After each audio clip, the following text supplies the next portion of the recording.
Hello and welcome to Infamous, the audio podcast. This is Brandon, or Mutilus on Discord. This is Parker, go by One Who Busts on Discord. That sounds so fucking graphic. Oh, this is Jeremy. I can't follow it. I'm out.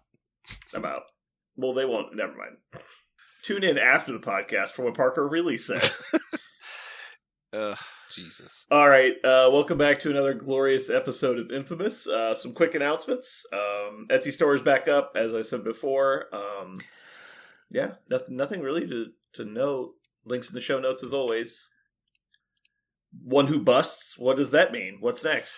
Oh, we got news. Do we though? Yeah. Hey, news! Yes. News!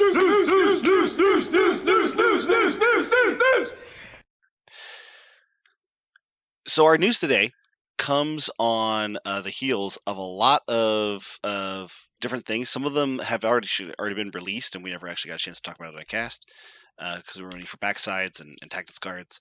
Some other stuff has just been, just flowing and coming out very soon. Really shaking up things. A lot of tactics cards, a lot of models, a few affiliations all of a sudden have appeared. So let's get into it. We're going to start with the most recent thing that was actually released, and we never got to talk about him on the cast. Angel and Archangel, and then of course some of his tactics cards. So I'm not going to go through all the model. We did get to talk a little bit about Angel when he was revealed a long time ago at Adepticon, I believe is when it was. We saw the front side of his card. But now we have Archangel in all of his glorious Avatar of Death glory. Are we excited about either of these guys? Where do we want to put Angel and Archangel? I don't really have any strong feelings about Angel. I know he's made of tissue paper, but how is he not speed long? I know, right? It seems kind of odd. It seems so weird. It seems like the thing that he would have exactly right is speed long. Yeah. You know who else has wings and is speed long and can move friendly characters? And has airlift, yeah. Yeah. Specifically airlift. Yeah, Sam. Sam. Well, I mean, he probably has a range 4 attack that ignores line of sight cover and pushes enemies and has ricochet, right? There's no model that does and all gives that. them power. Oh, That would Angel? be insane. No one model could do all that. Angel does roll 4 dice. That's similar, right? Yeah, that's the similar part. He has a beam 3. That's it. Does he have a 7 dice range 3 attack that places himself and throws the enemy? It does throw. There's that. It's 7 dice, range 3, but doesn't place. Yeah, he just seems in all ways. Really bad Sam Wilson. Yeah, which is probably fine. Right. I don't know that he's particularly awful, but he certainly is not inspiring. He does have one particular thing, which is an enemy push. Mm-hmm. You know, size unrestricted push. So in that way, he's kind of like a web warrior in that he can move characters. But unlike a web warrior where they do it from the safety of range 4, he's got to be close to the other model when he starts doing it. But he can. So it's kind of cool. This one is not a member of Apocalypse's gang, is it? It's the other one that is. The new right? Apocalypse? Archangel is a member of the Servants. But not Angel. Okay. No, Angel is just an Uncanny X-Men, and that's all he is. Okay. Archangel is a member of the Servants of Apocalypse and X-Force. Huh. All right, so let's get into these tactics cards. Let's go. While we're talking about the two characters, let's talk about. Oh, I thought we had already talked about the characters. No, I know, but let's talk about the tactics card that's related to both characters called Fallen. Sure, yeah. Fallen. Guess what Fallen does, Jeremy? I bet you can guess it based on what you understand about Angel and Archangel. Guess what Fallen does in the game. I you don't even have to look it up. Based on my knowledge of choirs of angels, that would mean that he is transcending from Archangel to regular angel because he is falling. You mean because archangels are higher than regular angels? Sigh. You just don't understand. In comic books, it's garbage. It's trash. reverse ordered. It's reverse ordered. It's reverse order. It's reverse. It is a pretty cool effect. Man, Angel's really topical because we talked about Dogma earlier. Yeah, he is. Okay. So, I mean, let's talk about this card, I guess. Yeah. Well, I was asking Jeremy what he thinks it does because it's cool. Yeah, but I'm reading it now, and it's a complete I'd rather shit show us of a not card. wait for him to read it and then guess. I couldn't tell. I thought we Yeah. were done with that. No. We were waiting on you to guess. No, why would I imagine that you need both of these guys on the table, and you need to replace one with another, and so, I'm exhausted. Long story short, when Angel flips over to his backside, if you have the card Fallen for no power, instead of flipping Angel to his backside, he flips to Archangel's backside. It also pushes all enemy models away and gives them bleed. Size unrestricted push. It's kind of freaking cool. If you're playing Angel, it doesn't seem like there's any reason not to do this. He gets +1 health on his backside, gets some cool, cool spender. Like there's a lot of fun things Archangel can do on his backside. I have a question. Mm-hmm. What if you play Scientific Method on Angel, and then he falls? I'm assuming that card is gone now. No, because I'm pretty sure. No, because he's not the same model anymore. It's a new model. Place Archangel within 1 of Angel. Flip the stat card to injured. He is now part of your squad. Then remove Angel from the game. It's not a replacement. It is a switch. So the chosen character. So it's just out of the game. Yeah. So if you have an effect on him that you've paid for, like Scientific Method, that would no longer work. Finally, you can get rid of that pesky card. Yeah, finally. Finally, the synergy we've been looking for, right? I don't know. I feel like it's totally free. Not only is it totally free, it does everything you want it to do, which is preserve his power, do awesome extra effects, and give you access to a slightly bigger character on the backside. If you have the tactics card slot to do it, it just seems cool. If you're like, man, I wish I had a card to put in my 5th slot, then sure, but I doubt that's ever going to be the case. Yeah. Especially in X-Men. So you don't have to play him in X-Men, right? It can be used anywhere. Funny enough, unaffiliated, it's unaffiliated. Funnily enough, something that I think is kind of cool is you could play this with the other X-Men or other character that has a cool tactics card that only activates when she flips over, and that's Crimson Dawn with Psylocke. I just think it's adorable. You could do double flip over character cards. Okay, so what's the huge advantage of having... I'm looking at Archangel now. Mm-hmm. Is he that much better on the back? He's got 2 extra defensive stats, an extra health. His attacks seem slightly better. Charge. Avatar of Death and Charge and Razorwing Strike all together are going to not only potentially down characters on the backside because he's got power to, hopefully power to spend on it, but if they don't down him, it's providing stagger or activated tokens. Avatar of Death just gives out activated tokens on a single wild if the target character has bleed and poison, and his initial attack does bleed and poisons also. So it automatically staggers and might just give a character an activated token. So it staggers on a wild. Right. Did I say automatically staggers? It staggers on a wild. Yeah, it does. So it doesn't automatically stagger. It doesn't automatically activate. You have to charge. It's going to cost at least 2 power, as there's going to be no problem. Mm-hmm. But it's going to require 5 if your charge doesn't do anything, it'll probably do 1 or 2, I would imagine. Mm-hmm.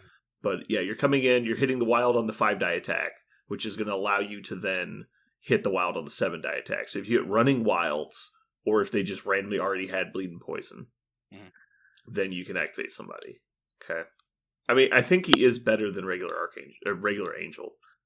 But man, a tactics card to just upgrade 1 health bar, and he's still very squishy. He basically gets the Sam Wilson shield. Mm-hmm. I don't know. That seems. I don't think it's the reason to take Angel. Clearly, right? Oh wait, hold on. He has the ability to make wilds. That's different. Yeah. No. Yeah, he doesn't make wilds. He makes hits. When this character makes an attack, it may change one of its die results to a hit. Oh, it's the same as Gamora's. I see. It is Gamora's ability. Okay. Never mind that. So he does he spikes damage a little bit if he gets his wilds. A lot of awesome things happens when he wilds, right? But I'll tell you what, this Archangel seems really good with Cap 3. Yeah, Cap 3 really, really likes this guy because he's putting down tons of effects. Double triggers on the first attack, and then trigger on the spender, and he's every wild is 2 hits, basically, if you have dice to mod. That seems pretty solid. Yeah, he is. He screams Steve 3 for sure. Okay, then. I can definitely see then there's a world where you're playing Steve 3 and you don't have the points to get Archangel in. So you bring the Fallen, planning that you're going to flip him to the backside for the big turn you need. I could see that being valuable then. Okay. I see some value here. I was going to poo-poo it at first. So speaking of characters that can flip over and do things like Psylocke, he's got another Tactics card, Battlebound, which is another team-up card between 2 characters, specifically him and Psylocke, who in the comic book, they're lovers, and I think maybe they're married. Nope, they're just lovers. I can't remember if they got married or not. But gives Psylocke an extra attack and places Psylocke. Basically like a drop-off. Drop-off is... I mean, it is pretty much just drop-off. It's... Archangel moves, spends 2 if he's within 3 of Psylocke, which is better than drop off. Yep. And you place him within 1, and then she makes a 0-cost attack. Yep, that's just better than drop off. If only he was speed long. Yeah. Oops, sorry. Bumped my desk. I don't know if there's a real reason to play both of them, but they could both appear in X-Force. It'd be affiliated together. Yeah. The problem is it's specifically Archangel, not either. It's not like the guy out Pennyworth or whatever his fucking name is. Yeah. Warren Worthington. If it was either Angel, this would be, I think, much better. Yeah. But yeah, being restricted to having 2 4-pointers and they have to specifically be near each other. I don't know. Interesting. With Xavier, extra attack sounds pretty bad. Horrifying. Yeah. Xavier making this live on first turn is pretty interesting. Because, obviously anyone does anything, you give a power to Archangel. Archangel immediately spends it when he play Battlebond when he first moves. So you're putting 1, 2, 3, 4 attacks on the midline, basically. Seems pretty solid. Especially if, because doesn't Psylocke's Cybo, is she a gainer? It is a gainer. Yeah. So she can throw the Cybo to try and hit Pursuit, and even if she doesn't hit Pursuit, on her activation, she's going to Enhancement, move short, 7-die attack into a 5-die attack. That seems pretty solid. You can sling Psylocke across the board with this.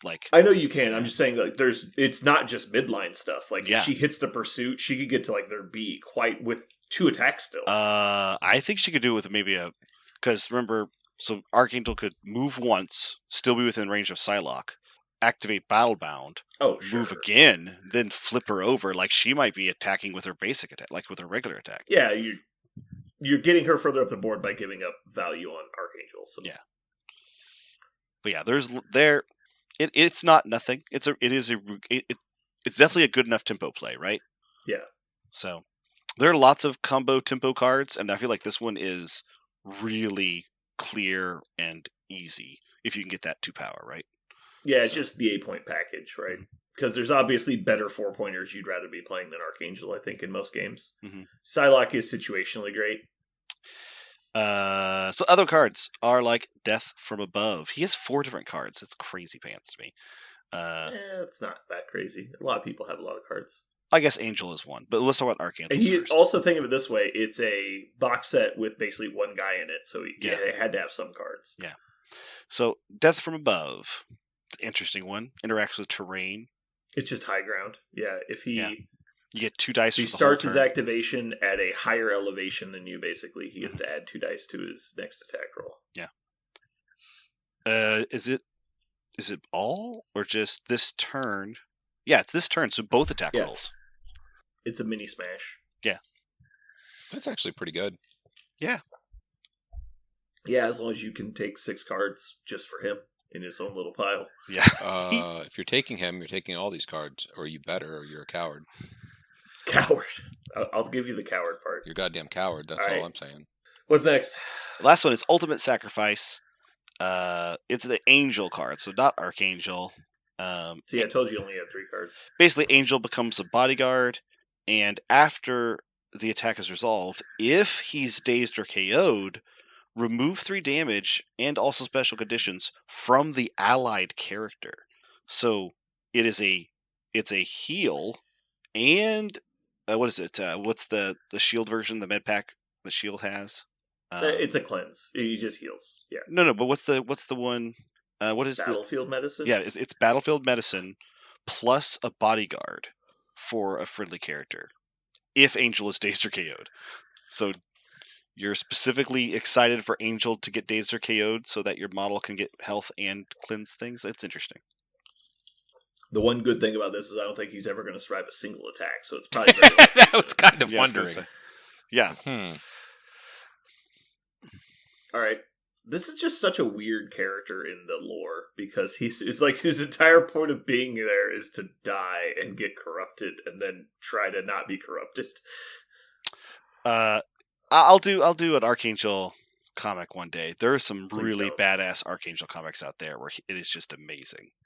He is a super cool character, but as Archangel, he's like a cool character, but I just think his arc is just so flat because I don't know. It's probably partially because I'm not very exposed to it, and Archangel's not a popular character, and so very rarely does any of his stuff make it into like mainstream media, so I don't see it. Mm-hmm. But anyway. All right, what's next, Parker? So let's go on the continue with the mutants theme. We'll go to Apocalypse. We know all about Apocalypse. We went over his character and some of his affiliation stuff, but we never got to talk about specifically 2 of his cards. The ones that apply specifically to him. The first one is Immortal Servants. What do we think about Immortal Servants? Ooh, there's 2 versions. Yeah, there's 2. You get one of 2 things for it. It's really cool. So he has Recal for 2, or heal, or We Are Groot in range 2. Yeah. Okay. That's a very good card. That's a really, really good card, right? Okay. Just want to make sure nobody disagrees with me. I mean, this is only the second card with 2 modes, right? It's this and Mission Objective, which one is banned. Mm-hmm. So neither effect, I would say, is massively strong on its own. They're both good. Considering Recal is arguably a meta card right now anyway.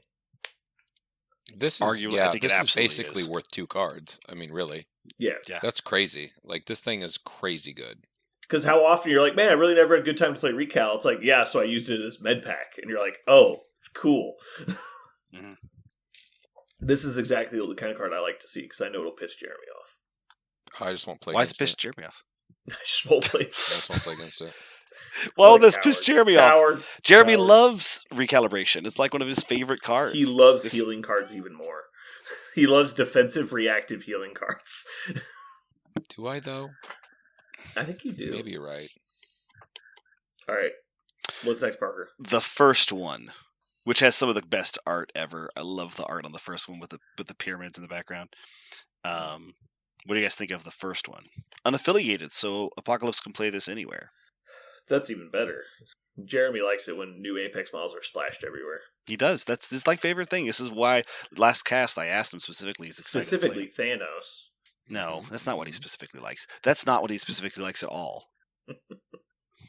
The first one. Let me look at this. Let me look at this piece of work here. Mm-hmm. Do you kill someone to activate Apocalypse again? Nope, I'm out.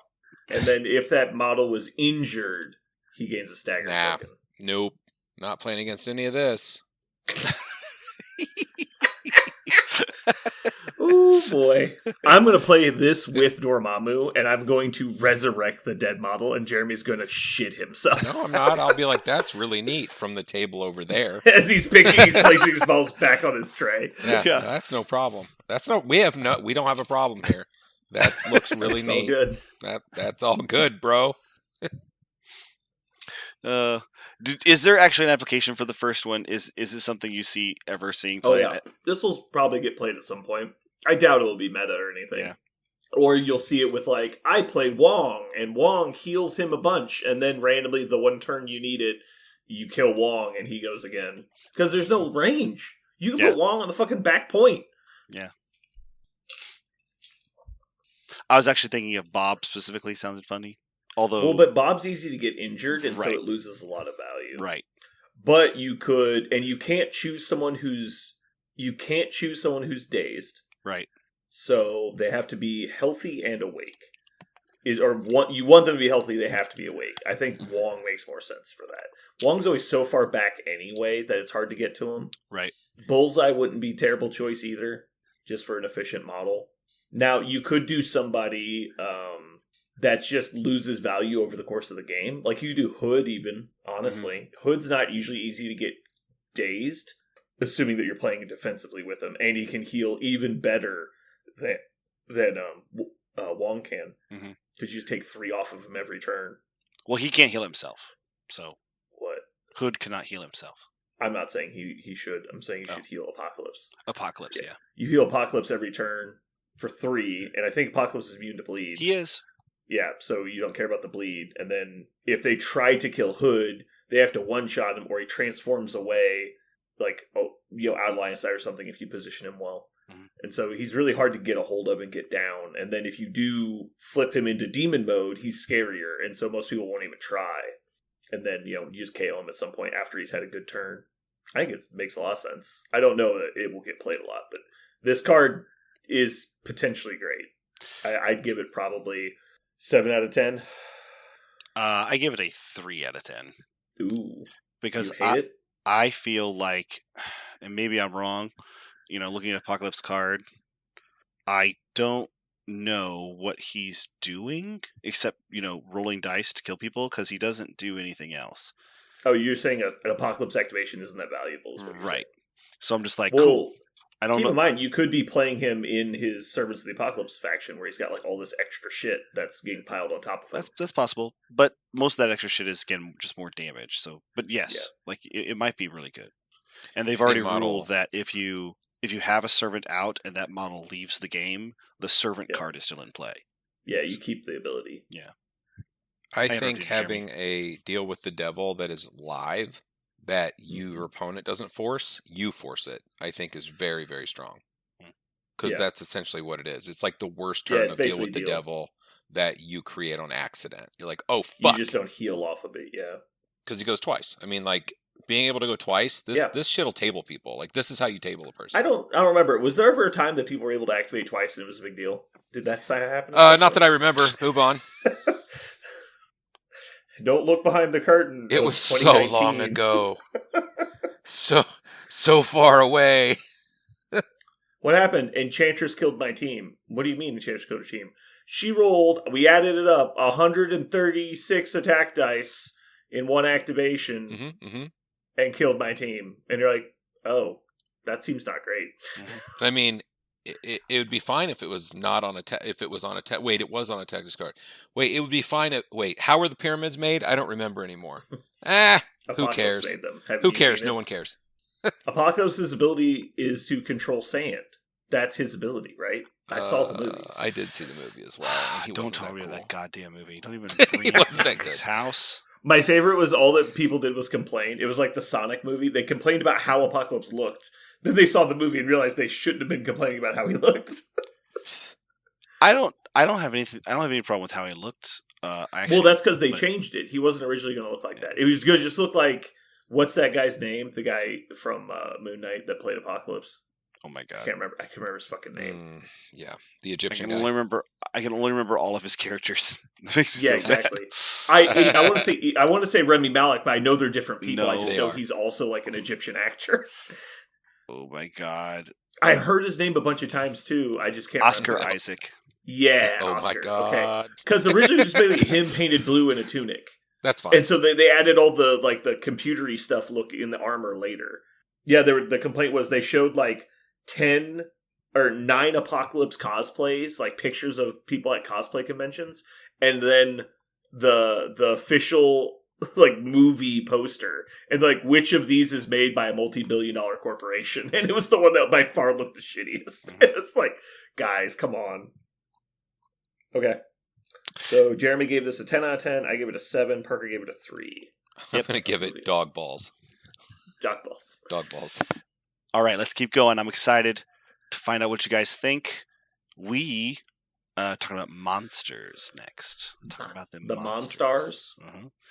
So we got some monsters. I want you to know we got a whole bunch of monsters. we never talked about any of them, even though we had some front sides. We didn't know back sides. I think you just weren't here for that. No, I think we did.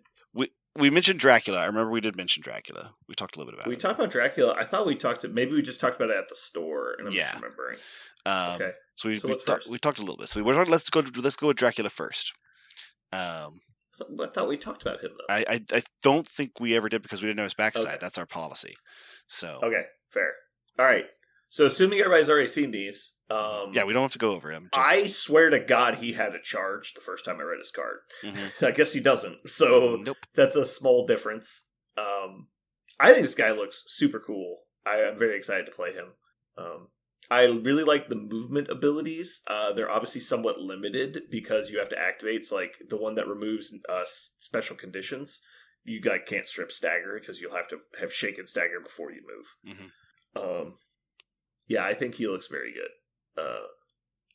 I think he's going to be a ton of fun as a character. And also kind of splashable in lots of places. All the different factions that love a bunch of effects out there. He's like king of effects too. But he also he's got a great just grab bag of stuff. Mm-hmm. Lots of dice. He's basically just special. Like he's better blade, basically. Yeah. A lot of fucking dice. He rolls 7 dice on his basic. That's goddamn awesome. Like, oh, and also his apply negative effects is on a hit. Yes. Which is great. Yeah. Yeah, it is. His Ancestral Blade is dumb as balls. I think you're going to see Apex players play him because he's a 5-coster that has a 7 dice and a bunch of other great stuff. He's supposed to be Dracula. I think he is Dracula. I love the model too. Yeah. All right, let's go to the next guy because we kind of talked about this guy already. Yeah, we talked a little bit about Werewolf by Night. I love werewolves. I'm a huge sucker for werewolves. I love them, so I like this guy a lot. He's another character that just kind of... The one thing I don't like about him is he's kind of a run-downhill guy. Like, everything on it just makes sense. He's just good plus good. Yeah, he's basically just Sabretooth, right? So he has the attack you mean the Sabretooth 2. You mean the second one. The second one. Yeah. Yeah, he's just like an improved version because he has pounce and... he doesn't have the throw. He only has pounce. Right. So, like, he's a little different. But he also has the... What is it? It's not an attack back. He does have attack back. Midnight Massacre. Roll 4 dice. Oh, Midnight Massacre. Okay, so he does have the... Yeah, that's what I was thinking. Mm-hmm. So he's like a hybrid Sabretooth, but then he also has this roll 4 dice thing. To get slower root. Yeah. Yeah. A big part of the monsters is putting out slows and roots and curses and stuff like that. I mean, his thing is just better than Rogue's Drain, right? It's for every damaging result they lose a power, but it's range 3, not range 2, and then on a skull they take a special condition. Yeah, that's just way better. It's just, but they healing don't. Factor 2, but they don't take they don't take damage if they have low power like Rogue's does. Rogue goes into damage. True. Also, his name is great. Jeremy's really gonna like his name. Jeremy, do you know that Werewolf by Night's real name? He's looking at it and he looks very pleased. I see it. Can you say it? Can you say it for the audience because they might not be able to see it? Werewolf by Night. Last name is by Night. Whatever that means. It would have been better if his name was like W. Wolf by Night. I think that would have been W. Wolf MD. Wolfie. That's Blackagar Boltagon type level. For the people at home, his name is Jack Russell, which is chef's kiss perfect. Good job. Yeah. J. Jonah Jameson Jr. Shit. Fucking killed it. All right. People made fun of everyone having double like initials, like RR, PP, SS, all that stuff, and there's like J. Jonah Jameson Jr. It's like, Jesus Christ. Yeah. All right, what's next? Speaking of great aliases, Adam, also known as Frankenstein's monster. Just a big potato. Right. Jeremy, you're a betting man. I need the over-under on how many times somebody calls him Frankenstein and somebody corrects them saying, well, actually, it's Frankenstein's monster. Ooh. 25% because of the time. I feel like I need to carry around a little squirt bottle, and when somebody says that, I just squirt them. Like, stop it. Yeah, you're not playing with Frankenstein. What do you mean? Frankenstein? Yeah, what are you, some kind of... Like, Arnim Zola's over there. You're playing with Frankenstein's monster. Do you mean Adam? Yeah. All right. I think there was a huge miss here, and instead of making him immune to shock, they should have given him a passive ability that said, while he's shocked, he adds 3 attack dice. I think that would have been amazing, because he's charged up. Yeah. Oh, it would have been so cool. Yeah, you're right. They did it I wrong. should be a game designer. Yeah. Okay. Frank's Fist pushes. Yeah, pushes big people. It's 6 dice on a 4-coster, another big dice 6 dice roller. on a 4-coster. He has charge, which is cool. This guy reminds me a lot of Mr. Bare Hands himself. Mm. Yeah, because he's got stagger. He can throw size 4s. He can throw size 4 terrain medium. Mm-hmm. Oh, and then replacement parts. He heals 2. This guy seems great. I kind of wish he had damage reduction. I feel like they put the damage reduction in the wrong place. It is cool that he has the stagger on a 1. That's pretty cool. Mm-hmm. He's just a headbutt. Mm-hmm. And it's auto stagger, too. It has to deal damage. Ooh. It has to deal damage. Oh, that's fair. So he could stagger 2 people for 4 power and a charge. That's pretty fancy. Yeah. It's like headbutt somebody, charge, headbutt somebody else. Mm-hmm. All right. I like this guy a lot. I think he's going to see a lot of play. But he's not going to see the most play.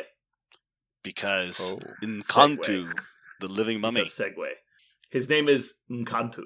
Nkantu, the living mummy. This guy, though. This guy does not like fire. It's like none of these guys like fire for some reason. Do you know why? It's literally like every one of them is weak to fire. Except Werewolf. Werewolf doesn't give a shit. Werewolves don't like fire. No, they love fire. The fire does nothing to them. That doesn't seem right. Silver you have to worry about with werewolves. I know silver's like their true weakness, but like they all hate fire. Nope. Actually, it turns out all the monster movies. Yeah, the werewolf liked the fire. Actually, in every instance I can ever think of in any lore, werewolves run directly into flame. That's one of the things they do. Where's this lore you're getting? The public library? I'm being facetious. It's science. But it is true that werewolves give 0 shits about fire. In this game, they have 4 energy defense. I mean, look at it. Look how thick it is. Not so in Kantu, though. Is whopping 2. So he's the one with damage reduction, but he's only got 5 hit points, so that kind of makes sense. Mm-hmm. He can push size 3s with his stick. I remember this guy had some crazy abilities. He has captured soul tokens like Hela, and he can heal himself with them. Oh, yeah, and he gets them just like Hela. Mm-hmm. Yep. Undead empowerment is pretty cool. Hela. He can turn skulls into wilds by spending soul tokens as well, which is cool. Maybe he just won't do enough, but man, this seems like a crazy kit for a 3-pointer. He's not like an over the top damage machine, right? He's all about just being obstinate and but his effects are all strong, like pushes that he can make happen more often when he's got the soul tokens, DR plus the ability to heal with the soul tokens. Yeah, he's definitely going to be a persistent character. He's just going to kind of sit there and be annoying for you. Yeah. I think this guy's going to see a lot of play, at least at the beginning. Maybe he'll fade out, but I really like the monsters. I think they did a good job with them in general, and I think they'll all look interesting to play with and funny and hokey, which is great. Speaking of just looking really great, let's talk about their tactics cards. And before we get into each one, I would just love to mention that there are 4, 1 for each one. And if you put all 4 of their tactics card art together, they make one picture, which I think is just fucking cool. I don't know why they haven't done that before. They haven't even attempted that in any other box, but in this one they did. So it would have been cool if they did that for like the Horsemen, but they're not like released as the Horsemen. They're just separate models. So first one is one of the new affiliations we're going to talk about today, Thralls of Dracula. So I was talking to one of our locals, Josh, and he thinks this might be the best leadership in the game. What? I just read it again just to be double sure I didn't miss something. Wait, what did I misread? Yeah. Nope, that guy's an idiot. He's not an idiot. He just loves Dracula. And Josh, he should.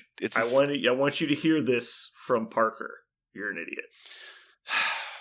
I just said exactly the opposite. You always putting words in my mouth, and I don't like it. I don't like anything about that. I actually really like this leadership. I know it's not competitively viable, but I actually think it's great. I think this is exactly what you want to be doing if you're just playing Dracula for theme. It's like, I'm running a bunch of vampires at you. These are the people that Dracula's turned into vampires. Yeah. And they're trying to drain you. It's like, that makes sense. This is great. Like, this is like a little mini ultimate encounter, or like a narrative event. It's like, yeah, that's basically what these leaderships are meant to be. Yeah. These little one-off hokey leaderships are supposed to be fun, and I think they really captured it with this one.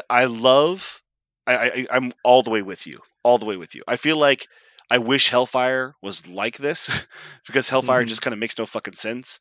Yeah, it just ruins the game. Yeah, like why are you giving unaffiliated characters this amazing, just generic bonus when it should be like this, where you're giving, it's a random collection of characters, but they're all vampiric now. They want to suck your blood. Like, that's fun. Like, this is great. Everything about this feels perfect. I love that they also took a little bit from the Spider-Man leadership where spend a power, do something or something else if it's already been done. Like, it works. I really like it. Jeremy? I think, I don't know that it's amazing, but it's not terrible. Like, if you suddenly have a timer on all the models against you, like, if all the web warriors were suddenly bleeding, like, that's a problem. Some of the stuff, bleeding is actually a problem. So I like it. Bleeding on everyone is annoying, because if you start adding it up, you're like, what if I just told you my leadership does 5 damage around? You're like, well, that's really good. You're like, yeah, well, it doesn't, but like, now you start to throw into the math, like, well, now we're playing on cubes, because obviously I'm playing all the missions that damage you, and you're just like, well, I can't really take 2 damage around and get attacked by these jerks, so, like, that's not really great. And so, like, it'd be bad against healing factor models just because they kind of erase it, but it's still annoying. But then on top of that, you go, well, my super solo Dracula is now also healing a bunch and gaining out power of activation that he normally wouldn't be doing. It's like, oh, well, they just start spamming bleeding the same guy. So if I just told you that, because everyone's complaint with Thor's leadership, well, it should just be usable on anybody anytime. It shouldn't only be once per turn. That's literally what this is, basically, once you get everybody bled, or at least one guy bled. You just keep doing it to the same guy, and it's like, oh, cool. So Dracula has the Immortal Hulk rule where he heals on everyone's turn. Like, that's really good. What? Where are you getting that? Just because you're using your other models to heal him by triggering the leadership. What? What? You don't heal Dracula. You do.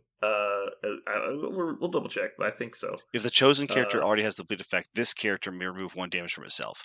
It's it's a rule on Dracula's card. The rule on Dracula's card is at the end of this gives him the following leadership ability. So this rule becomes on his card. So you're reading this from the perspective of it's on Dracula's card. So it says this character, which is Dracula now, because it's his ability, may remove 1 damage from itself. Oh, I thought it was the Thrall removed damage from himself. No, it's Dracula gets all the healing.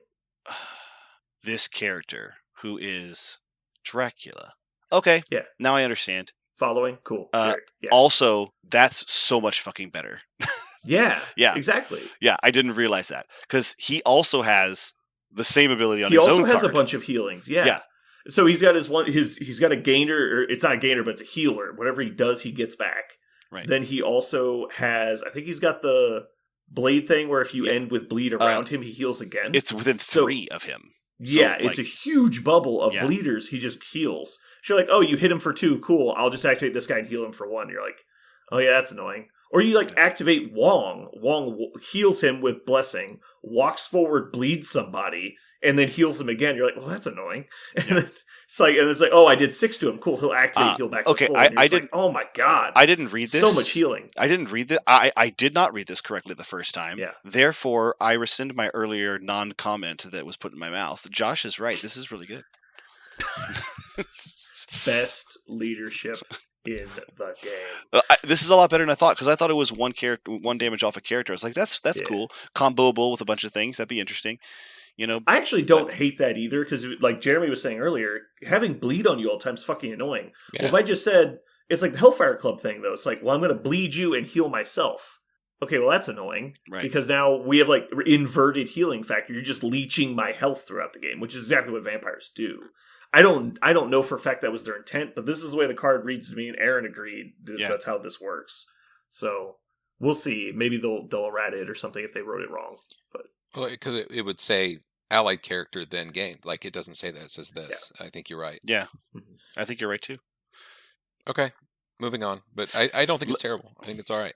Yeah, I don't think it's like a competitive thing you'll do to try and win, but I think it's functional and it's very thematic. Yeah. All right, let's talk about one of my single favorite kind of cards in the game: good character tactics cards that like just make characters fucking turn up to 11. Phases of the Moon, an unaffiliated card for werewolf. Started talking, I knew which card we were going to. Yeah. I already opened it. I love this card so much because I love cards that just go on characters and make them fucking juiced. Yeah, funny enough, Josh actually said this is the worst card in the game. What? I like that I just use Josh as a talking piece now, and I just say things he never said, and Parker gets annoyed and upset. He's like, why would he say that? And he starts reading the card again. He's like frantically reading through the 3 paragraphs. He's like, why does he think that?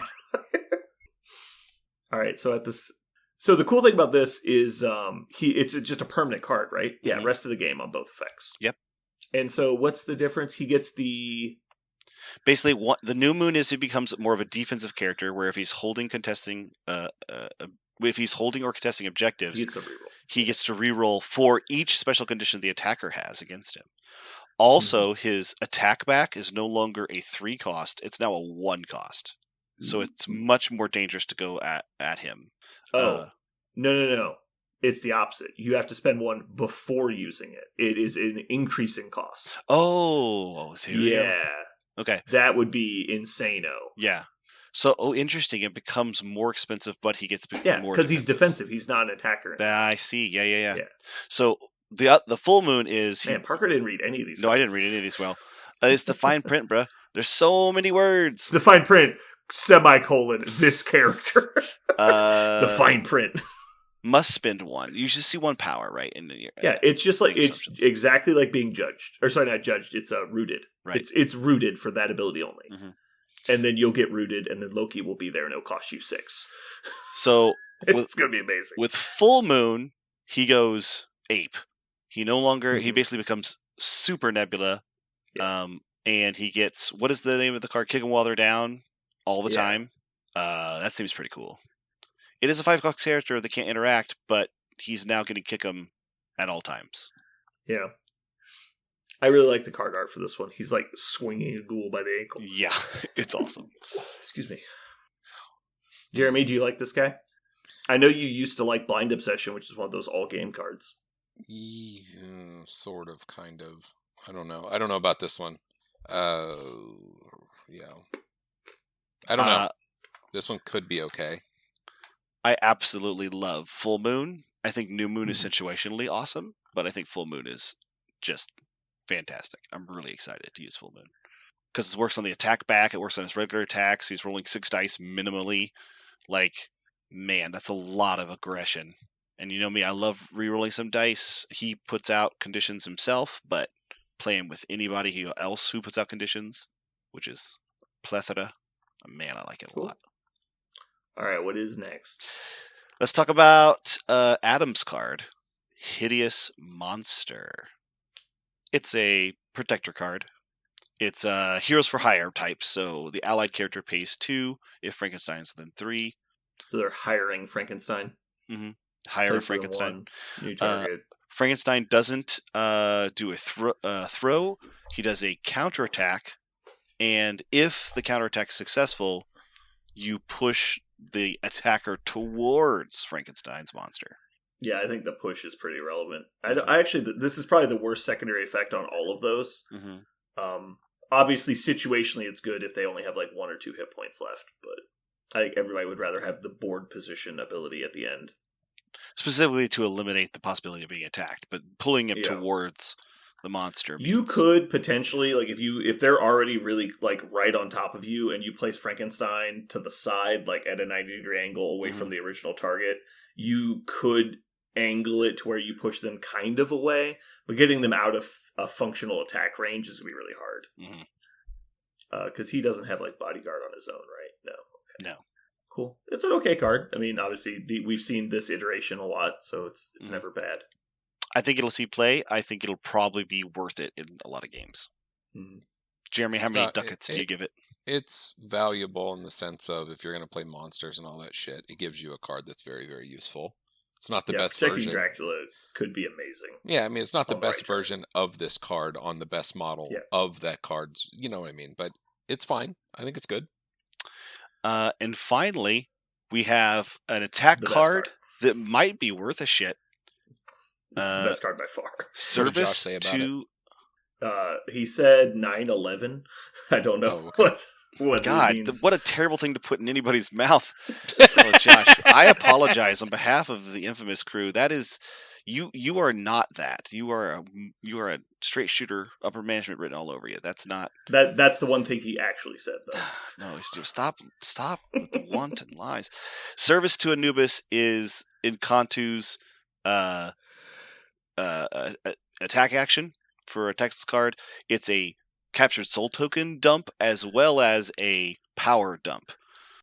So if he is willing to dump all 10 power and you 3 must dump all souls, and then you may spend power. Right. So if you have 3 soul tokens and 10 power, you will do an AoE 3 10 dice soul storm mystic attack that does give out hex on wild hit. So if you want to do a big ass mystic attack, he can. Yep. I think this is actually good. I think it's okay. I do not know. The problem with it is, if there is a problem, is I really, really want this card for Hela. Because I feel like Hela just holds on to soul tokens all the time, and she doesn't really want to spend them for many things.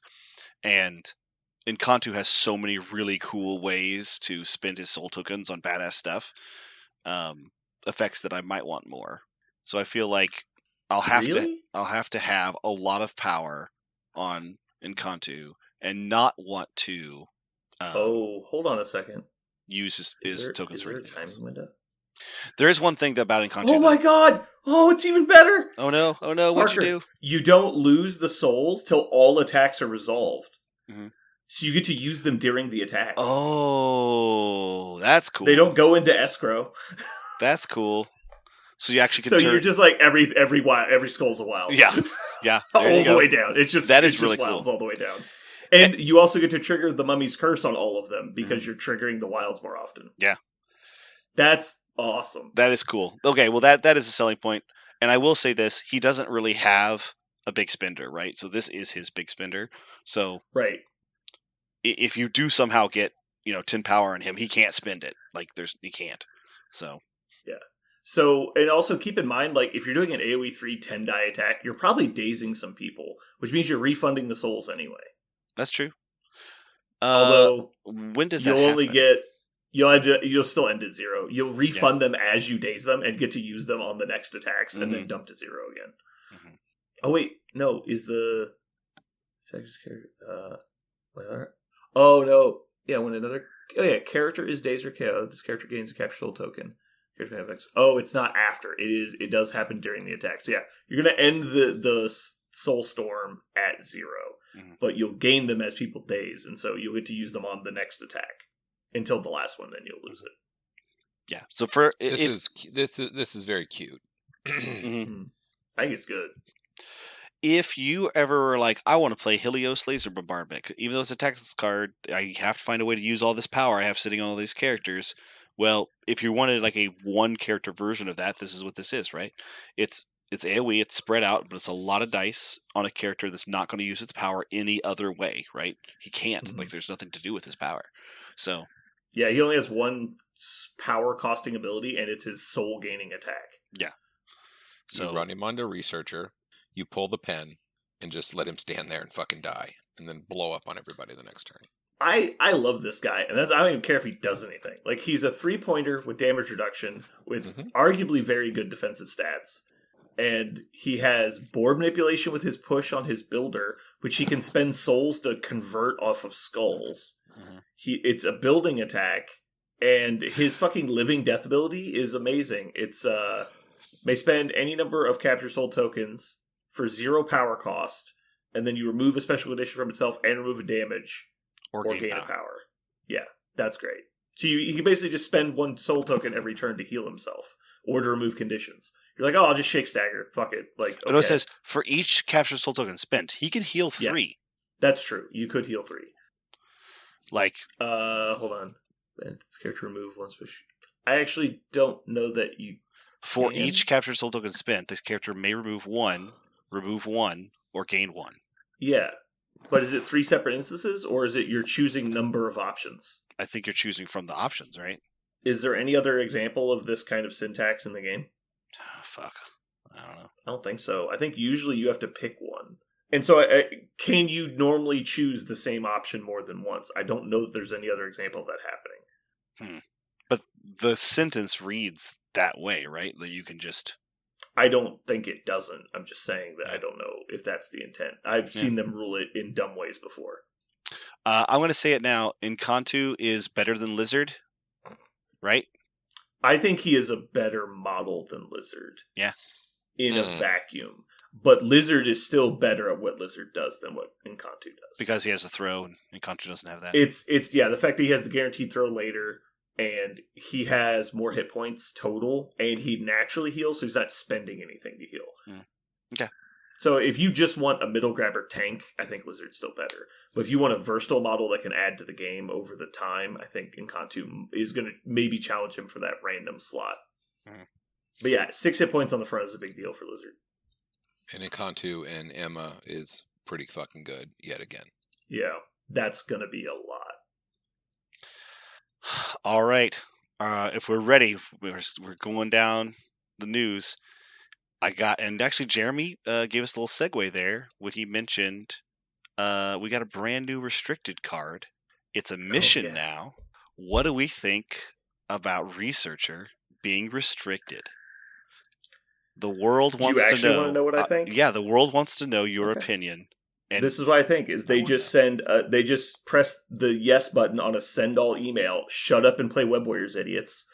That's what I feel like they just did. Oops, reply all. Shut up and play your Web Warriors. Yeah, I don't understand that for exactly that. That's the only part that I don't understand. And I get that. Okay, so the motivation has to just be that some people who are very vocal, who happen to travel to tournaments and cons, have been shouting about Researcher for a year and a half, and I know this because I've been in the room while they've been shouting about it, right? So this is just them finally pulling the trigger on that? Is that what this is? I can't think of any other reason. I think in general, I think this is honestly a response to Apocalypse. I think they're worried that the Apocalypse list will be cancer on that mission, in addition to the list that are already good at it. The problem is, for me, I don't think that's a big enough of a worry. If that was the problem, then Thanos should have been enough to push it over the edge. I do agree that Researcher is a toxic, cancerous mission for the game itself. It completely turns the game on its head and removes the entire point of the mission structure. But that being said, it's the only mission you won't get fucking blown out half the time on, if not 90% of the time, against the super scenario lists. And I know locally we haven't seen much scenario play lately because people are finally trying to play other shit. But it's not like they're getting pushed out because they're losing. People are just wanting to play other things, because turns out playing scenario spam is boring as fuck. And so until they do something to change that, and maybe Namor and some of those other Apex models they've released lately is enough to scare them off, I really don't think so. This seems like an idiotic change to me. Not to mention there's now only 9 not restricted extracts, right? So you have to choose 3 of 9. That sounds right. The whole thing seems fucked. I don't know. I imagine this is probably a short-term fix for... Because the new mission pack's supposed to be out in like 4 or 6 months, right? So, yeah, I don't know. If this stays restricted, that's fine.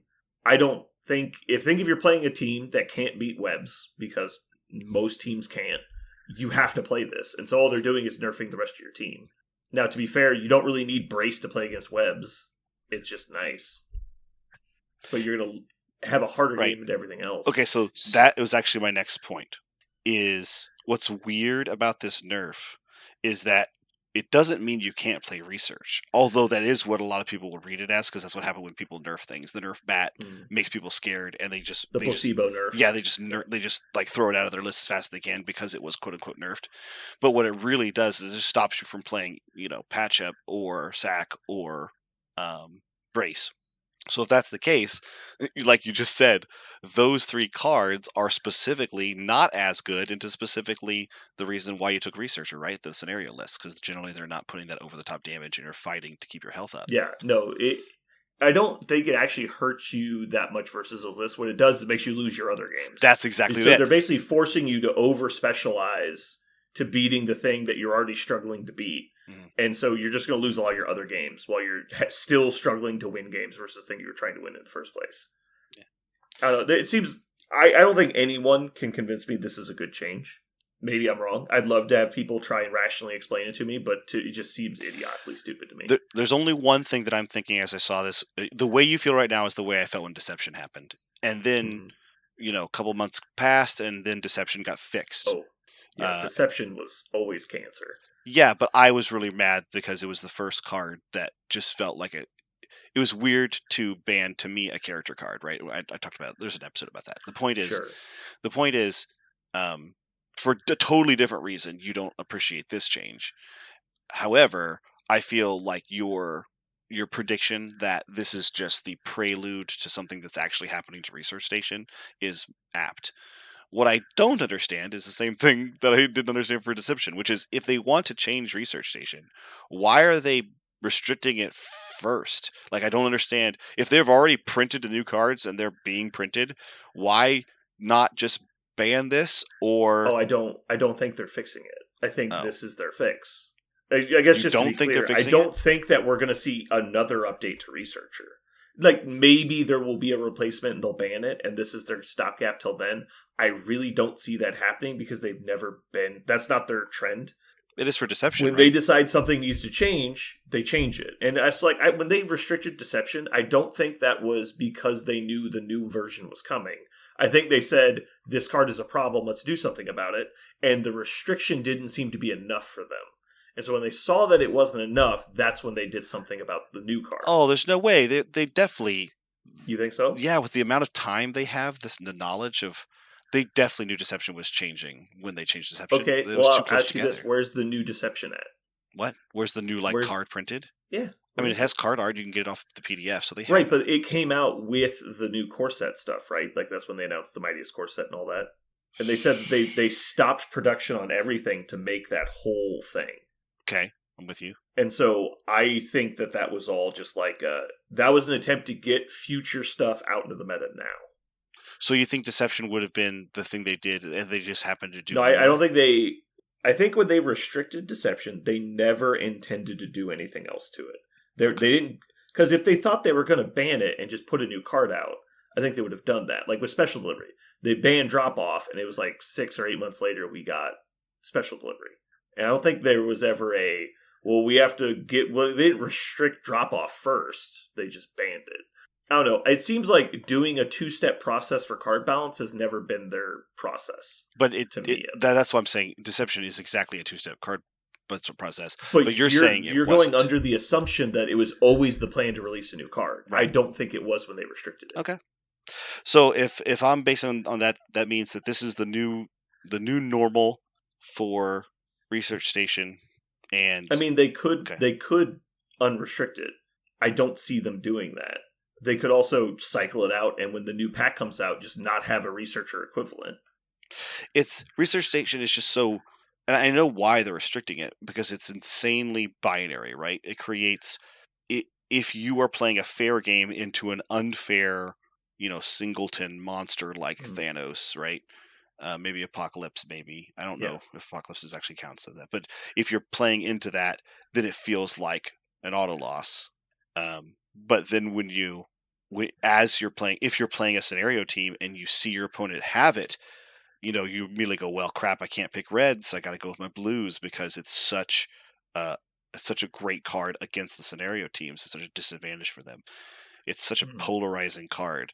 So I wonder why it was restricted, because that, like you said, the only thing that does is it just helps the scenario teams. It doesn't do anything else except help them. Jeremy, what do you think? I think that getting rid of all or nothing scenarios is good. I think that it's a half measure for the real thing, that they should have just get rid of the damn thing if they're going to do that. And I don't know, man. I think that the scenario situation right now is kind of weird. And I pretty much agree with the assessment that Brandon made with the just play Web Warriors. Quit trying anything else. Like, there's really no They reason. almost seem frustrated that we're not just everyone's playing scenario teams. It seems odd. I think with this particular card and what's going on, it feels like they're doing that. Now, there's lots of other cards and lots of other ways to play, but this just pushes more in that direction. And it's just kind of like, whoa, okay. I mean, going all the way back to the update from, what was it, September? Or no, it was like July, right? Anyway, the mini extravaganza stuff that happened, I think it was back in July. I lose track of time. But when they did that update, it seemed like everything got hit, except for Webbs, who got like a minor buff, arguably. Mm-hmm. And it was just like, well, we already considered this like easily a top 3 team. Hellfire got hit a little bit, and then Criminals got hit a little bit, and then Webbs basically just got better. And if at least stayed the same. And so, like, it was like, okay, well, what we thought was easily a top 3 team is now what we consider to be the best team. The other 2 teams got knocked down just a little bit, and there was some nice buffs that came in. And so it was like, okay, well, there's a bit of a mix-up in the middle ground, but the top pretty much stayed the same, and the bottom pretty much stayed the same, except for Sentinels, I guess, climbed from 38th place to 32nd place on the 2017 list. And so now they're restricting missions that are good against them, and it's just like, what the hell? It just seems so odd. And I get that maybe they're focused on balancing the middle of the bracket or like the lower ranks, but the way I view it, and the reason I find it so frustrating, is anytime you're trying to fix a bell curve, until you pull the things that are obvious outliers to the middle, there's no point. Because if you're only trying to balance like the middle 50% against each other, it just doesn't matter, because the other things are so far gone that they're worthless and might as well be thrown in the trash, or they're so far ahead of everybody else that it's frustrating and toxic. And then the middle teams don't really matter, because as soon as they play any of those other teams, the game's decided before deployment. And I hate those fucking games. Traveling to an event, even like an AMG official event, whatever it happens to be, going to an event and then looking across the table and knowing that I have no chance in this game because the game developers allow broken shit to exist is incredibly frustrating. I think that's a little hyperbolic. I don't think that's the thing anyone should ever think when they're sitting down at a table of this game is, I can't win. I can't win. I better just scoop. I can't win. That's not very sportsmanlike. I think there's a lot of lists I could build of models I actively want to play, and setting down across from Web Warriors, I have less than a 5% chance. Oh, now that's, yes. If all the dice working out for everybody, equally, then they have a better advantage because of all these passive things we've been talking about. Yeah. That's there. So I understand that if you want to go to a tournament and at least have a competitive chance, you have to make a lot of concessions to play into the meta. But at one point, it's just like, I can't. Like, you haven't given me the tools to fight this enemy. And I don't know that anyone has proper tools to beat Webs. Like, if you built exclusively one roster to just try and fight Webs, I think the best you get is like 60% into them. And you probably get shithoused by the entire rest of the game. One of the best best teams against Webs? Webs. Random 4-pointers? Yeah, Webs. Webs are oddly the best team against Webs. Yeah. Like, knowing the Webs matchup into Webs is actually the best way to beat Webs, which is weird, but it is. Well, it turns out Anme's weak kicks is pretty important, and so not many teams get to play that. They literally gave Webs an anti-Webs card. It should have been non-Webs, should have been the card affiliation. Yeah. Anyway. Let's talk about another Tactics card. They restricted Brothers in Arms. This is another one of those specifically character cards. This was definitely an internet outcry restriction. Yeah, people just really mad that a Tactics card worked really well. I didn't actually think it was that crazy. It's a good card. It's a strong combo. But it didn't off-put me. I don't understand people freaking out over Asgard. Like, I've played into them several times already, and I played with some of their models. It was like, yeah, it's fine-ish. I think I played against Loki like 4 games now. And it's just like, okay? Like, I don't get it. Like, it's like Emma before they found the list. And it was like, yeah, just Emma in a random pile of models is not crazy broken. She's just okay. And even then, probably bad. And it's like, but when you put her with all the Steelers and like the super Apex models in the game, it's like, oh, I get it now. But yeah, when you're just like, yeah, they're good, but they're not like crazy. Like you could spread out, you can score points. Like it's easy to break up their synergies. Their models are expensive and fragile. Like I don't get it. Yeah, I think they're good, but I think they're like, I don't know, upper middle class probably. I don't think they really reach into the top tiers of the game. I think it's mostly just like fear mongering online. Yeah, it seems really bizarre that a card that gives you extra dice, like that's what it gives you, is like restricted between precisely two characters. Like it's like, yeah, it's strong, like a cool wombo combo. But you spent what 10 points of your characters and situation and attack the slot. Like, yeah, you should get to do the thing you wanted to do. Like, I don't understand why they're so upset about that. So for me, the more important, like at least not maybe more important, but a big deal of is you can't be advanced, thrown, or placed. Cool. They can still be pushed. And there's a lot of pushes in the game, like a lot. Now, less of, and the funnily enough, right? Web warriors just like web line you out of your fucking bubble, and you're like, ugh. And they have to play the card before they can't be thrown. So you could just like keep them separated. And they have to move into range to play it, and then it really nerfs their activation. I don't know. It's a good card. I don't think it's worthy of being, because they give them the worthy power. I don't think it's worthy of being restricted, but it's fine. Did you know that a card like this already existed? And and till the end of the line. What? Wolverines and till the end of the line. Yeah, Wolverines lets you reroll all attack dice on some of the most dangerous characters in the game. Parker, what you're not getting is that's not a 10-point combo. Right. That's only like a 7-point combo. Right now, Weapon X can do it in a 6-point combo. Like, hold on a second, actually. It's James. That's what I was gonna say. Isn't the new guy James Logan Howlett? Weapon X counts? Yeah. Yeah. So people are so upset about this card and blowing their nuts over it. And I just go, this card exists and no one's ever been scared of this card. Yeah, they might have properly identified that Weapon X is dog shit, and so nobody's gonna play them. Yeah, but I guess it's strange. It kind of blows my mind. No, yeah, I've seen you use this card to good effect. I don't disagree at all. Like it doesn't make any sense that this card, which is situational and costs characters and a tactic slot, it's so similar in its potential to another, and no one seems to care about it, but everybody screams, and the game company restricts it. Like, it's so weird. This whole last year has been just crazy for game balance. Jeremy, do you hate Brothers in Arms so much? Were you the yeller? Was it you? Were you the reason why? I don't think I ever heard him complain about Brothers in Arms. I think he hated Loki specifically. Yeah, which neither of those characters are part of that combo. I think. Yeah, I mean, at the point. I think it was really strong in an affiliation that people hadn't played against in a while, with some brand new models that are. I mean, you're paying Malekith points for it, and you're getting that sort of output. So okay, I mean, it's a lot, but. It's just new and shiny, and it feels really bad if you're not ready. I will say that. It does feel really bad if you don't realize what's about to happen. Yeah, I think much like Spider Foes, it's a really painful set of rakes you walk into. And so I've always agreed that it's a huge negative play experience. But once you know what the abilities are, it kind of, I don't know, it just doesn't feel like it has teeth to me. Like, it's all good stuff. But it's not scary, and I don't think it's particularly strong. It's just good.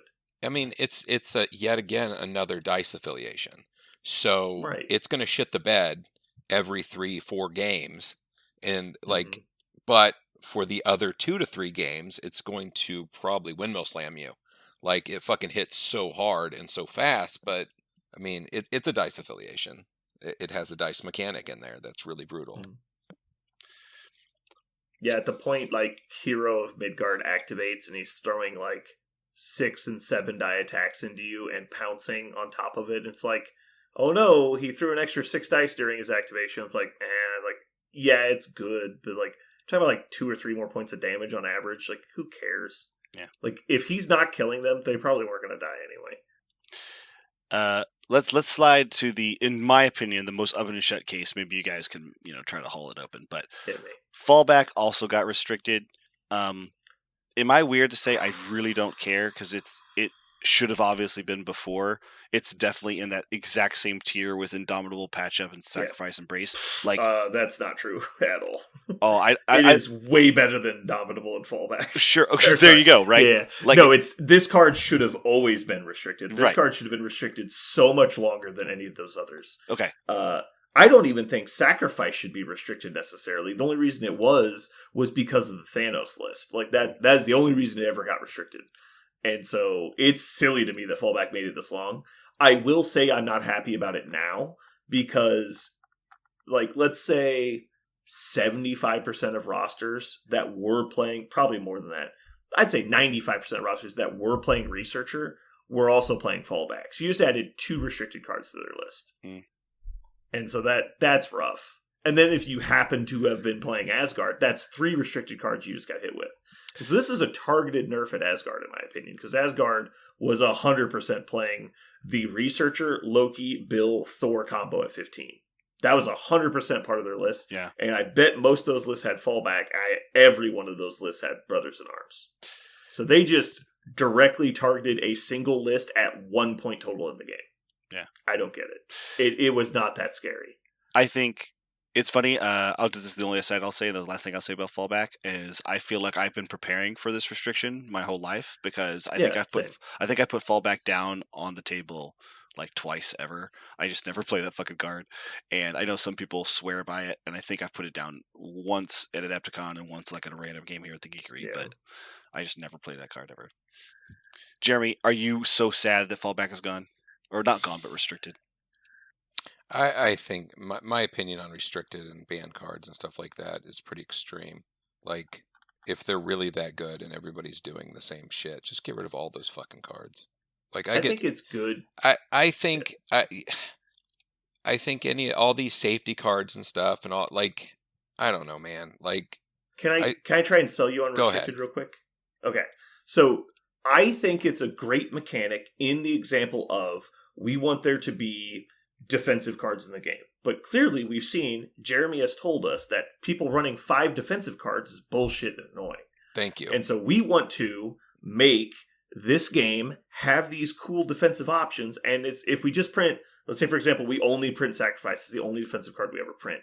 That's boring and lame, and it's not a great mechanic for everybody. So we also want to do a healing card. We also want to do a bodyguard card. We also want to do a remove negative effects card, a placement card, a fallback card. We want to have all these options so that people can curate their collectible collection of tactics cards to properly support their teams. But we don't want to allow them to spam these powerful mechanics, so we're going to make a list of cards that you can only choose 2 of. I think in that example, I really like the concept of the restricted list. I don't think they've curated it particularly well over the last year or so. Why is it we get rid of all of the ones that are offensive, but we just keep all these defensive? That's why I think they've curated it poorly. And that's like, my point. Like, you have to choose between Smash and Patch Up. You're like, okay, well, guess what? There's a lot of lists where that's a hard choice. Exactly. And but it's like, no, they just, anything that has add damage, they yeet into space, and anything that has fallback printed on it, they allow to exist for 2 years. Like, I don't get it. That's really my issue. Clearly, one of these cards was way better. If models heal themselves, excellent. You get to use it. If models have it on their card that says fallback, like Quicksilver, think how much better Quicksilver would be if that was like on his card. That was the thing he does. Ability, yeah. And that's unique. Nothing seems to be unique because you splash a card that basically gives you any ability. Most of them are restricted these days, but you can have it and you can do it. It's just, I don't know. It's one of those things that's just kind of irritating. It's part of the game, but it's like once you see it all the time, I'm kind of over it. Like, yeah, the tactics cards lately, and I think the new update hasn't really helped. There's a lot of sameness tactics cards. We see new cards now, but they're the same cards. Like, it's just the same problem. And they're not half as good. As soon as they got rid of the previous bunch, now there's just the same cards getting spammed. They're forcing people to play more character-only and affiliated cards, but you're still seeing the same shit. And maybe that's Heroes key for to Hire it. still fucking everywhere. Like, yeah, maybe that's key to it. Like, there shouldn't be any of these cards that can be universal. Like all cards need to be on a character or affiliation only. Call it a day. They've been definitely moving that way. Yeah. It's just, when you're playing in a tournament and everybody has, it doesn't matter if they're restricted or not. They basically have your staple collection and then 2 others. Like, they could do better than that. Yeah, like I was saying earlier, I think it's just been a really weird year for game balance as far as like updates, because like the CGR was clearly an issue that they finally addressed, and I think they way overdid it to the point where he's basically gone from the game. But in like what you were saying a minute ago, anything that does damage is thrown out of the game almost immediately for like, and admittedly they've gone overboard on a lot of stuff, but it's like Malekith was thrown out. CGR was thrown out, warrantedly so for both, and then we've got all of the damage dealing tactics cards got thrown out, all of the damage buffing tactics cards got thrown out, and then for a long time we were standing there going, it's like, well, all these crazy defensive characters still exist. We still have Thanos, still have Luke Cage, still have Blizzard, still have Rhino, still have Juggernaut, and then all of these, like, we got Patch Up, we had Medpack, we had Field Dressing for way too long, and then you've got Recal, Sacrifice, Fallback.